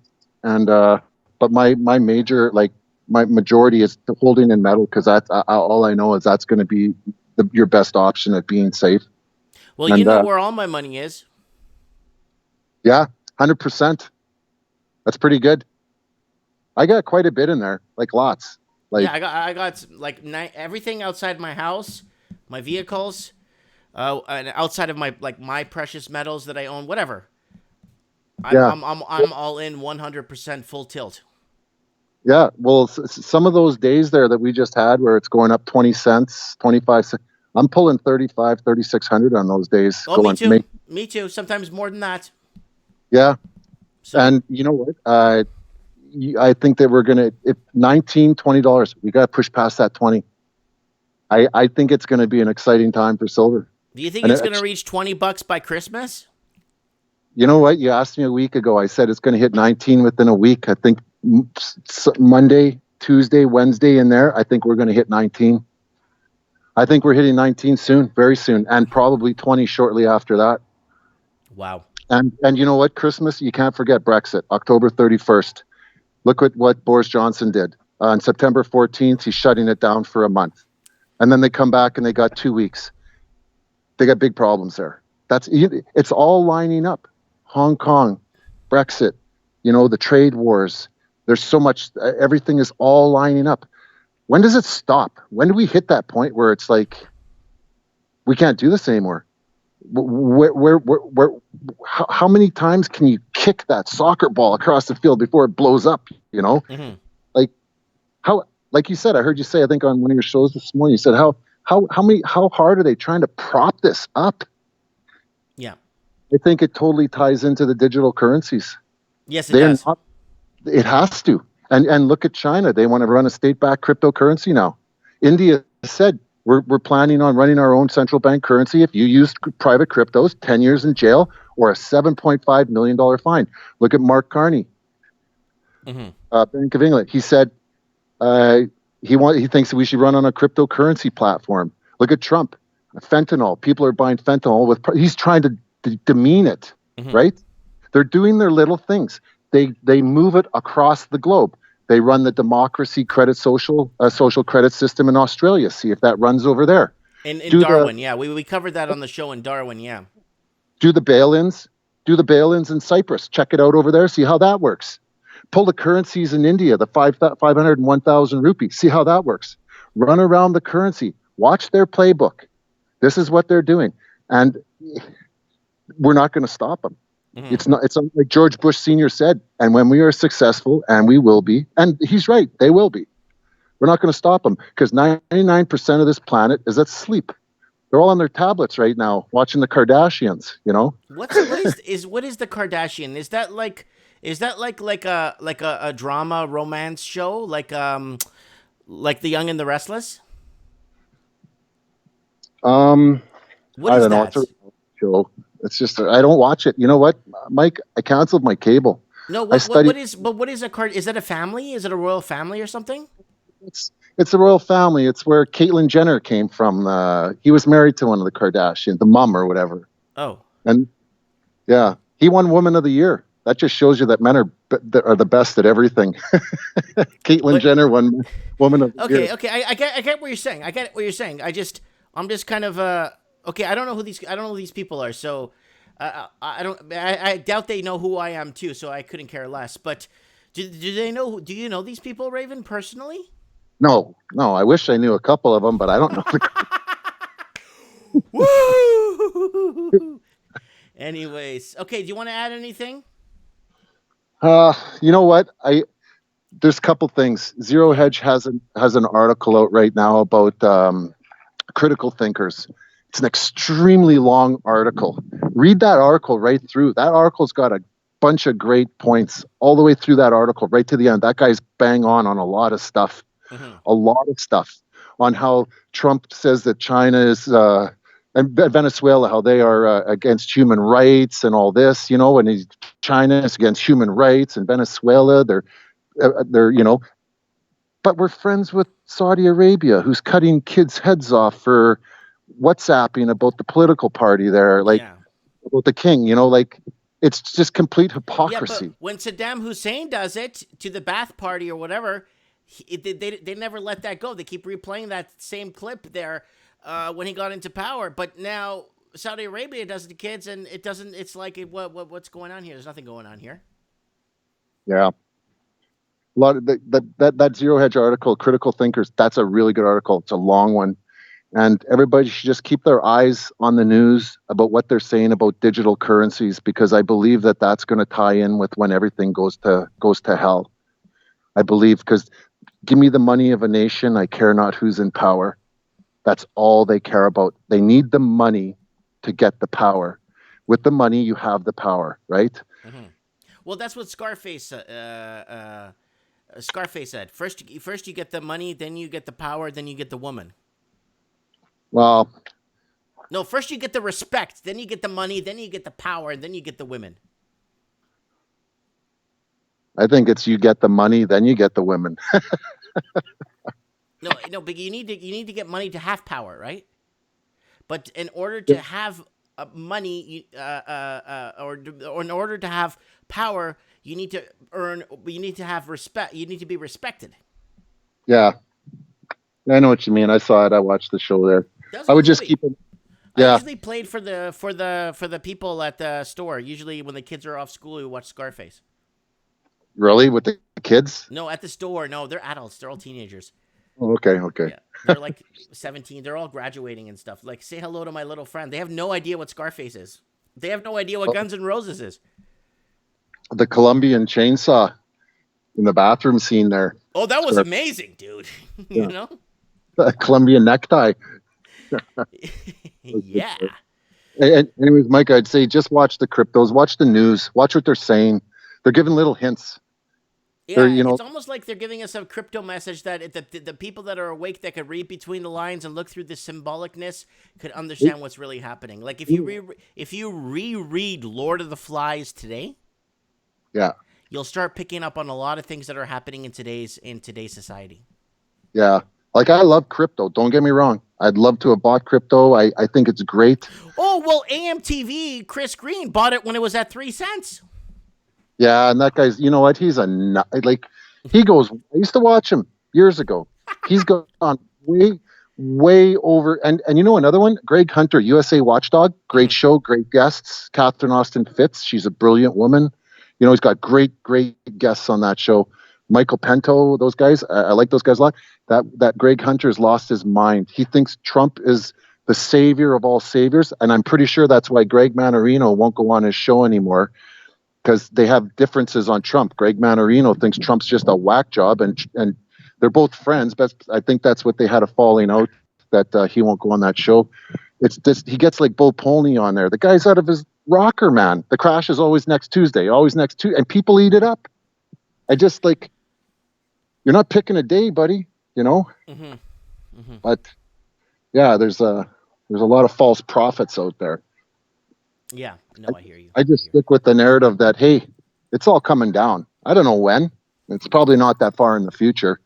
But you know what? You look at how crazy things are, and you wonder, like, why are we not crashing right now?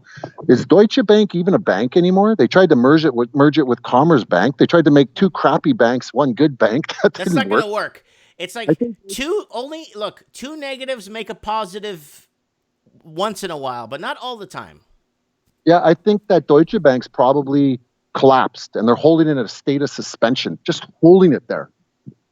Yeah, they have ways of manipulating that. They're going to have to obviously burn a lot of papers and scrap a lot of data, but they have ways of keeping it afloat for a good while until they realize that it's out to sea with no SOS flares anymore. You know, I made up my own kind of graph once. I said 9/11, when that happened, that was about a 75 out of 100 on the holy crap, everybody pays attention, you know? Like, everybody knows that happened. On a scale of 1 to 100, that's a 75. Brexit, that's about, I don't know, that's about a 50, 60, you know? It's up. Trade wars, that's probably about a 65, you know, 60. It's up there. You can give them different numbers, right? And something smaller, say Venezuela, would be about a 25, 20, you know? And there's a lot of 5s and 10s that happen every day. But every single week, it's over 100. There's a 9/11 happening every single week on this country. If you add them up in this world, if you add them up, it's over that 100 mark every single week. We never used to get news stories like that. We'd get one a month, something big. 15 years ago, what were we getting for the news?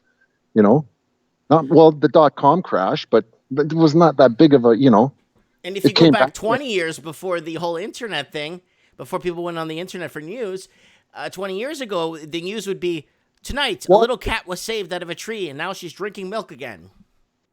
There was the odd big story, like Watergate or just, took us off the Yeah, but that was heavily controlled and censored. You know that.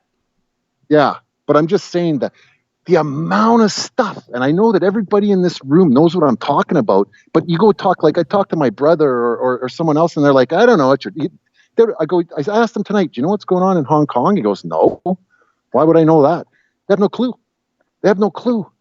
Why should we be the ones that are paying attention to all this? Like, why are we attracted to this? What is it about? There's a bigger underlying reason for everything. You know that.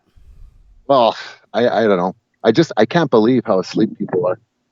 It is. And we're doing our best. I'm doing my best on here. You're on here, right? So we just want to just kind of maybe turn on the light in some people's heads to get them kind of up to speed, I guess, or they got the memo, so to say. Well, like-minded people gravitate to each other, That's right. So where else are you going to find intelligent conversation? You're not going to find it with your ex-girlfriend, that's for sure. Yeah, that's for sure. Anyways, Raven, okay, I'm going to let you go. Thanks for reading up on Hong Kong. Now, I think after you read up on Hong Kong, maybe you could thank me for it, because now this is giving you a more look from a different angle. Yeah, you know what? I would be in those protests with them. I think, man, like, I keep thinking of at work. I'm thinking, management's screwing us. Like, it's the same thing. Management's screwing them, but management happens to be Beijing, and they happen to be communist. They're trying to short them on their deal. Mm-hmm. You guys got a 50-year deal, 1996, to 2047. You got a 50-year deal. They're trying to screw them with these little extradition laws and this and that. They don't want anything of it, and they don't want to give up their democracy.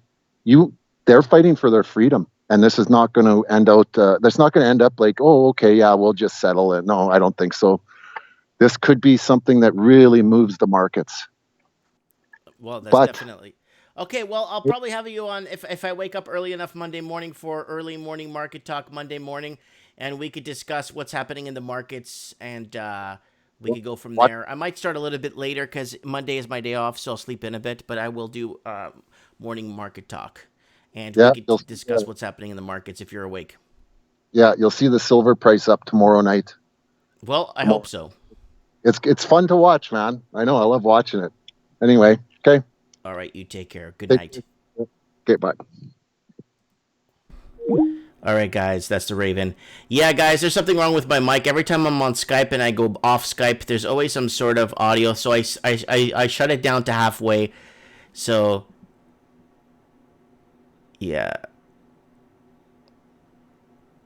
Okay. It's been a long night, guys.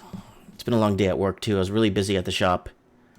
So let's go over Evan's photo one more time, guys. So what we'll do is we'll organize to get... Oh, Leaf. Forgot about Leaf. Yo, what's up, Leaf? Hey, Mikey, bro. I'm so sorry I forgot about you. Are you doing okay? My poor friend is trying to look for sleep because he's got the job tomorrow. He's getting on shortly, or he's supposed to be getting on right now. I'm so sorry. Yeah, he's right here. You got to get him to lower his volume on his end there. Okay, so... There we go. Okay. Lower your volume just a tad bit, my Bond. Yep, there we go. Okay, we're Can you hear me all right? Guys, continuity of government. So you guys, I'm going to give you guys 15 minutes and I'm going to go to sleep. Continuity of government. So we got Rob from Arizona and Leaf from Ontario. Ontario, but I'm from BC. I'm from Surrey. Okay. So, what is going on? Continuity of government in civil unrest. How is it going to fly? Continuity of government in Hong Kong, we all know how that's going to work. The Chinese Communist Party will just take it over. But what would happen in bigger cities like Los Angeles, if there's civil unrest, or Houston, or New York, or Vancouver, how would the government continue without? How would they maintain continuity of government? Go ahead, guys. Want to take it on?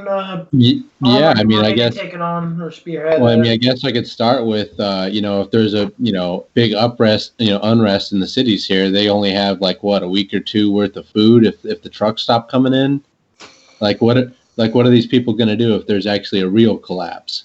If the power grid shut off, if the cops stop getting paychecks, it's just pure chaos. Especially if say a group laid siege to the cities. Mm-hmm. If they stopped all the trucks going in and out, they would starve out almost immediately. People that aren't, people like myself who are preppers. I wouldn't say I'm like a prepper per se, but I have, plenty of ammunition and plenty of storable food, which, will be the currency when, everything becomes worthless. Don't forget about the small things like lighters, candles, even lighters are great currency. True. Yeah, plenty of Bics, I guess, around. Mm-hmm. Not those cheap Circle K lighters. We all hate those. Yeah, torch lighters will be a hot commodity in a time of unrest. Yeah, exactly. Because there was a civil unrest in the Ukraine a few years back, and my friend was telling me he was selling lighters for $50 US. Man, that's quite a bit there. Yeah, for just a lighter. Oh yeah, because people had no choice. Yeah, I don't know. I was looking at the Hong Kong thing, and one thing that kind of struck me, I was wondering, they were spray painting Pepes on the side of the thing. Is that who taught them how to do that? Why is that coming about? You talk about Pepe the Frog? Yeah, did you not see that? The Hong Kong protesters spray painting that? I saw the one where there were. Yeah, I saw quite a bit. I didn't really pay attention to the graffiti because I always think it's gang tags anyway. Yeah, but, I'm like, is there a CIA guy out there teaching them how to do this? Hey, this is Pepe. They'll like this one, guys. Come on. So now, continuity of government. Do you think the governments have bunkers? Do you think the government has a way to reach its people if there is massive civil unrest and the police basically take the side of the protesters? What happens then? That's the thing. I don't know if it's going to be a continuity so much as it's bunkers just for all the, the rich people just to hide from us, the people that want to tear them apart for what they've done to us, because, remember, this is not all happening, but, all this, it's not happening by accident. They're doing this to us on purpose. This is actual people that are doing this that have names and addresses. So these people are going to hide, the elites. They're going to go to these underground bunkers. And what are they going to do? Tell us what to do from down there? If the military is not getting a paycheck, how many of them are going to follow them down to the bunker or guard the outside or whatever? Exactly. Yeah. If they're not getting, the civil servants or the people, the government employees or police, military, or whatnot, if they can't, they're going to be, I think, protecting their own families, in my opinion. Yeah. It's like, what? Hey, come on down with us. We got a spot for you too. I know we ain't paid you shit, but come on down. You can buy some of our food. If these people guarding them are smart, they're going to shoot them and say, "Hey, the bunker's down here. Let's get their food." Yeah, I get it. So you said you were a prepper earlier. What do you? If you want to give some tips and tricks to some of the people, what is one of the main thing to load up on? Oh well, yeah. I mean, like I said, I'm not I don't have a bunker per se, but just typical AR-15 rounds, and just storable food, water too if you can. Mm-hmm. Because, if it turns off. I'm saying you got a bug out bag, right? Bug out bag? No, not a bug out bag. I just, I have my safe spot, which is, this area. I actually happen to know where there's actually a water source right here. I won't, tell why or where, but there's a water source, there's storable food, and there's plenty of ammo. So I don't need to leave or go anywhere. Okay, that's good to know. It's not in a typical neighborhood. Everyone's got an acre at least here. An acre. So you're in a good sparse area. Yeah. It's pretty. It's on the edge of the city. That's good. I don't have a bug out bag, but I have a boomer, and I'm 27 that has about $250,000 worth of firearms here in Toronto. And he has friends up north in cottage country. I'm A-OK, and my family has their own plan. I don't think people need as much as a bug out bag per se, as much as they need a group. They need to have that community of like-minded individuals that is prepared for such an event and is psychologically fully aware of what is coming with the collapse. Because 2008 was bad, but you have to understand that 2008 was never cured. It's like a disease that's been growing and festering like a STD. It's like syphilis that was never cured. It's been only getting worse. And with the amount of economic printing that they've done, called QE, all that has done is increase the amount of economic energy. Because when you print dollars, you're expanding the currency. What you're expanding is the energy, which is going to occur during the deflationary time. Mm-hmm. And we have X amount of work.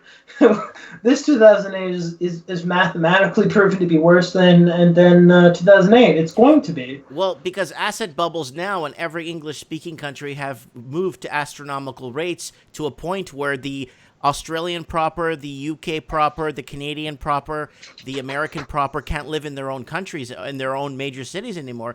So they're removing or locating themselves into other states or more affordable areas, right? And that's bringing up the prices in other areas. So this is the first time where people in Western countries, like in Sydney, Australia, where the local Sydney police officer working for the Sydney police in New South Wales can't afford to buy a one-bedroom apartment in his own town.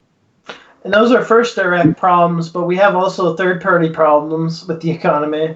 Most of the boomers and everyone else has been investing in what you would call robo-investors and hedge funds, which was not the case in 2008, which is called lazy investing, passive investing. Another issue with that is because there's a herd mentality with passive investing or robo-investing, whatever you want to call it. Those are two different types, but they follow a similar path of behavior. They're both herd mentality. When everyone tries to exit at the same time during the collapse, it's going to be exponentially worse because of the herd mentality trend that has occurred in investing over the last 2008 over the last 10 years. Right. So, and that's not something that's been said on the show before or even thought of. Imagine everyone trying to walk out of the door at the same time. Well, also let's talk about actual robots that they're building to replace us. When a robot becomes, cheap enough that, for the cost of a worker for 1 year, you can buy a robot that lasts basically forever. 90% of jobs are going to be gone. If you're not like some type of, therapist or, financial advisor or something like that, you're going to have nothing to do. We are very hinged on the service industry, right? Yeah, we can't all be robot repairmen either. There's not going to be enough new jobs. Like everyone tries to say, oh, don't worry. It's like when they invented the refrigerator and the icebox guy didn't have shit to do. Like, no, this is all of our jobs going to be gone. Like everything damn near. Yeah. No. The thing with previous industrial ages and revolutions, they were actually all different. Most people assume that they were all the same. Oh, it's an industrial revolution, increased production, increased standard of living. That's actually not true.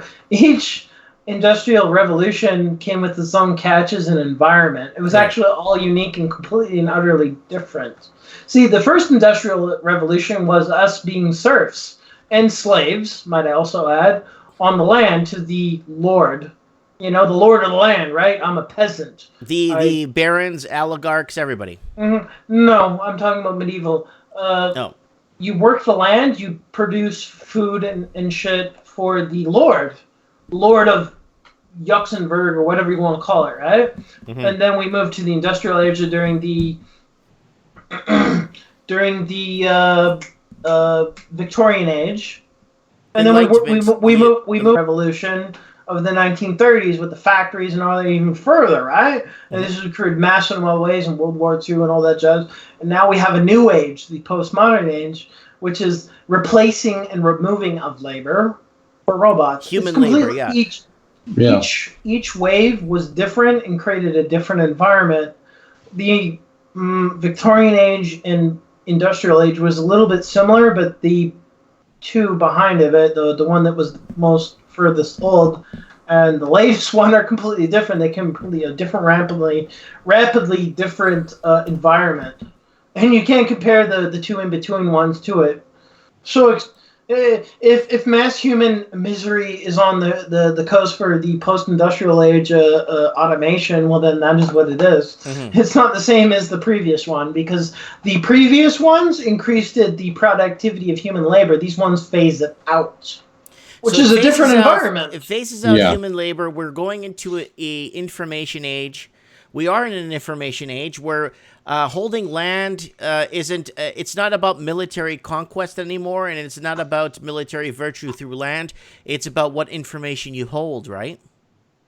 Well, no, I still think the U.S. military has much weight, and they could probably conquer the entire planet and overfold if you took nukes out of the equation. They still have much of a hold, but that hold is slowly dying as well, right? I'm trying to look up Skynet. Skynet is the robotics making company here. That's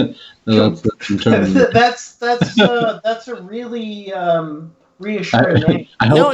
There is a company called Skynet, and they make robots. Oh no! Well, yeah, here we go. Skynets. They're that down. Could possibly go bad. Imagine if that prophecy got fulfilled. Oh no!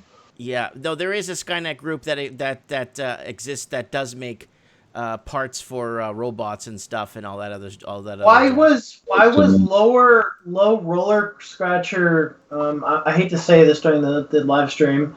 Why was he Why did one of the mods just put him on hidden on the channel? Oh yeah, he's okay. Let's bring it up right now.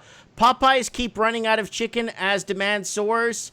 A social media frenzy means Popeyes quickly ran out of its instantly iconic chicken sandwich. Meanwhile, U.S. poultry market is whatever. Then it says why Popeyes isn't bringing Air Jordan out of chicken. Man sues Popeyes for running out of chicken sandwiches. Popeye launches chicken sandwiches arms race. Popeye's chicken sandwich caused emotional damage to leftists. Well then. Yeah, so that's what that chicken sandwich is pretty versatile. That's what Low Roller Scratcher wanted to bring in to the thing. He's saying that there's lots happening in the chicken sandwich wars. The backlash of Popeye's chicken sandwich is finally here. I don't know, though. I think the Chick-fil-A sandwich beats Popeye's. Well, it says $5,000 lawsuit targets chicken sandwiches. Man sues Popeye's chicken for distress caused by fried chicken. Yeah, but you can't. You know what I want to know? When are we going to get what was that burger joint in Arizona that you basically say is the gospel of Bible itself? Mm-hmm. And I've read online that people take airplane tickets. When are we getting an In-N-Out burger here in Canada? That's just never probably random. Never probably. It's here for mostly the American Southwest. I think it started in California. They have them here, and maybe Nevada too, or Utah or something. I'm not sure, but it's supposed to be like mostly local, because they own the farms too, or something like that. So they can't go too far out. So they'll never be. People take airplane tickets just to visit this burger joint. Apparently, that they're that good. I have no idea. They've refused the franchise though. Yeah, you ever seen the movie The Big Lebowski? Yeah, that's based off a true story. Right. So when that car gets destroyed. And they're driving back, and they just got burgers. Yeah. Yeah, they went to In-N-Out Burger. Yes, they did. Yep. Yeah. Exactly. Yeah, I remember that. I actually remember famous that. In-N-Out Burger. Yep. Little cameo there. It's good shit. Guys, don't make fun of me, but I actually collect. I have some Great Lebowski toys, and I have I even have the van. That's cool. I have the van and all that stuff. Okay, guys, I want to bring up real quick here in the show. We're getting from information on the ground from Hong Kong. You're not seeing this on CNN, MSNBC, even on the what's that guy, Mark Dice. Hong Kong schedule, guys, on 9/3. So at 9:30, they're going to do a massive cash withdrawal for Hong Kong. Apparently, this is going to be on Monday or Tuesday on their day. So this is a Hong Konger schedule for protesters, and I got this, and it was sent to me by Evan, who is on the ground in Hong Kong, giving us an insight. So you're not going to see this schedule anywhere else but on Mike in the Night. Look at that. I don't want to see Alex Jones try to pull something like that. Alex Jones is nothing but a gatekeeper. He doesn't really percast real news. He just regurgitates what's going on with already, but doesn't provide the full stick. Yo, No, but I It's hope a gatekeeper's job. I hope those guys are going to hack actually through. go into the branch, because I think most ATM cards, don't they have like a daily limit on how much you can withdraw? yeah, but I mean, if you let's say you could withdraw like say $200 for the day, but if everybody in Hong Kong withdraws $200, that's 8 million people. Yeah. They tried that. They tried the withdrawal strategy in Spain. What was it? The one state in Spain that was originally English. Mm-hmm. Well, what was it called? I forget. Do you remember, Mike? By any chance? I know exactly what you're talking about, but I don't remember the details exactly. I know what you're talking about. I know it's They happening. tried to run on the bank politically, and it did not work. Well, remember, the size of Hong Kong is the size of Manhattan, so I think it's a little bit different when it comes to... Yeah, but that one area of Spain was the financial capital of Spain also. That's why they were being so controlling of the situation. What was it, Caspian or something? Or I forget the name. Oh, Cyprus.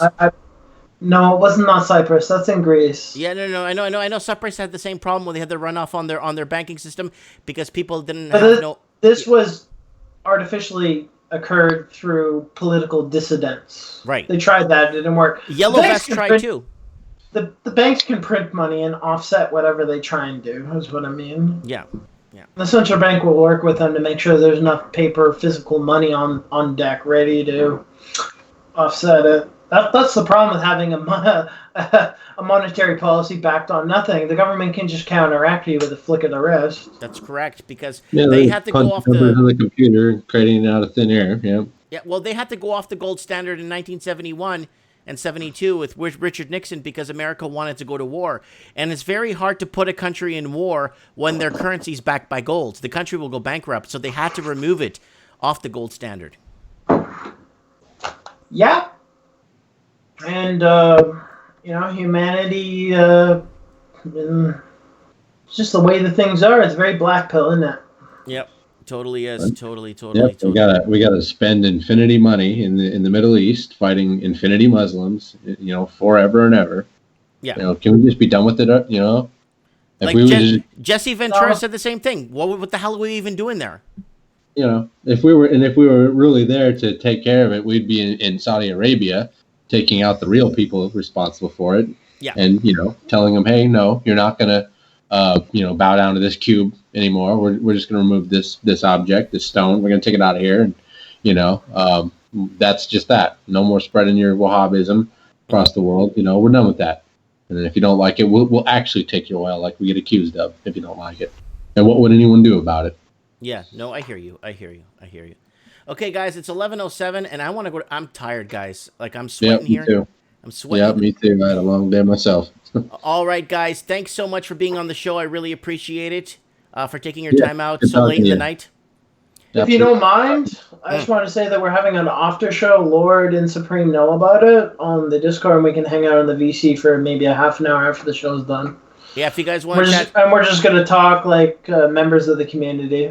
guys, please be respectful to each other, please. You got it. We're always nice to each other. All right. All right, cool. Good Thank talking you, to you. guys. God bless. Peace out. Bye. God bless. Ciao for now. Ciao.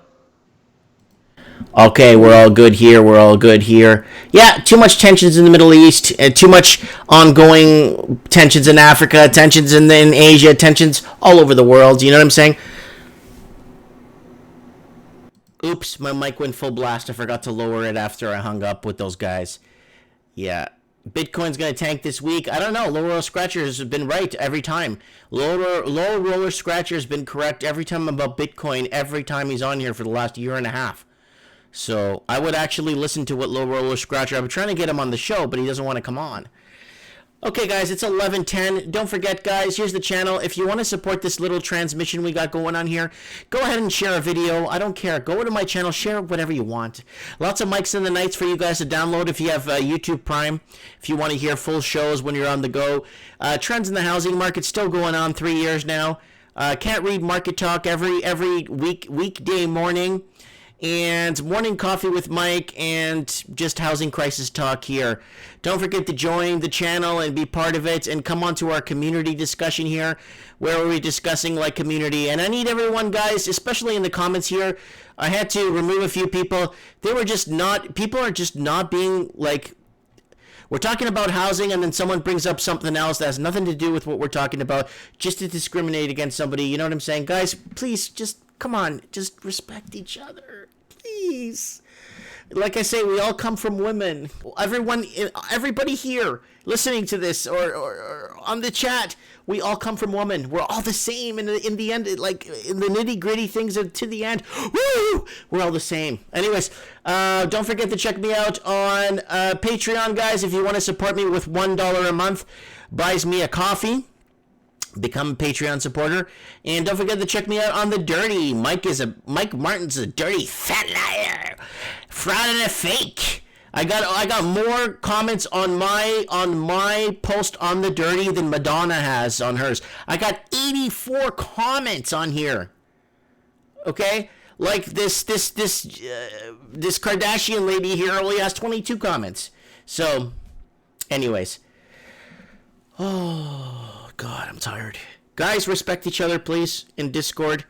You know, there's a Discord thing going on the side for people in the comment section, but I need everybody on the same page, please. I don't want to get in trouble. Nobody wants to get in trouble. There's the link to the Discord there if you want to join.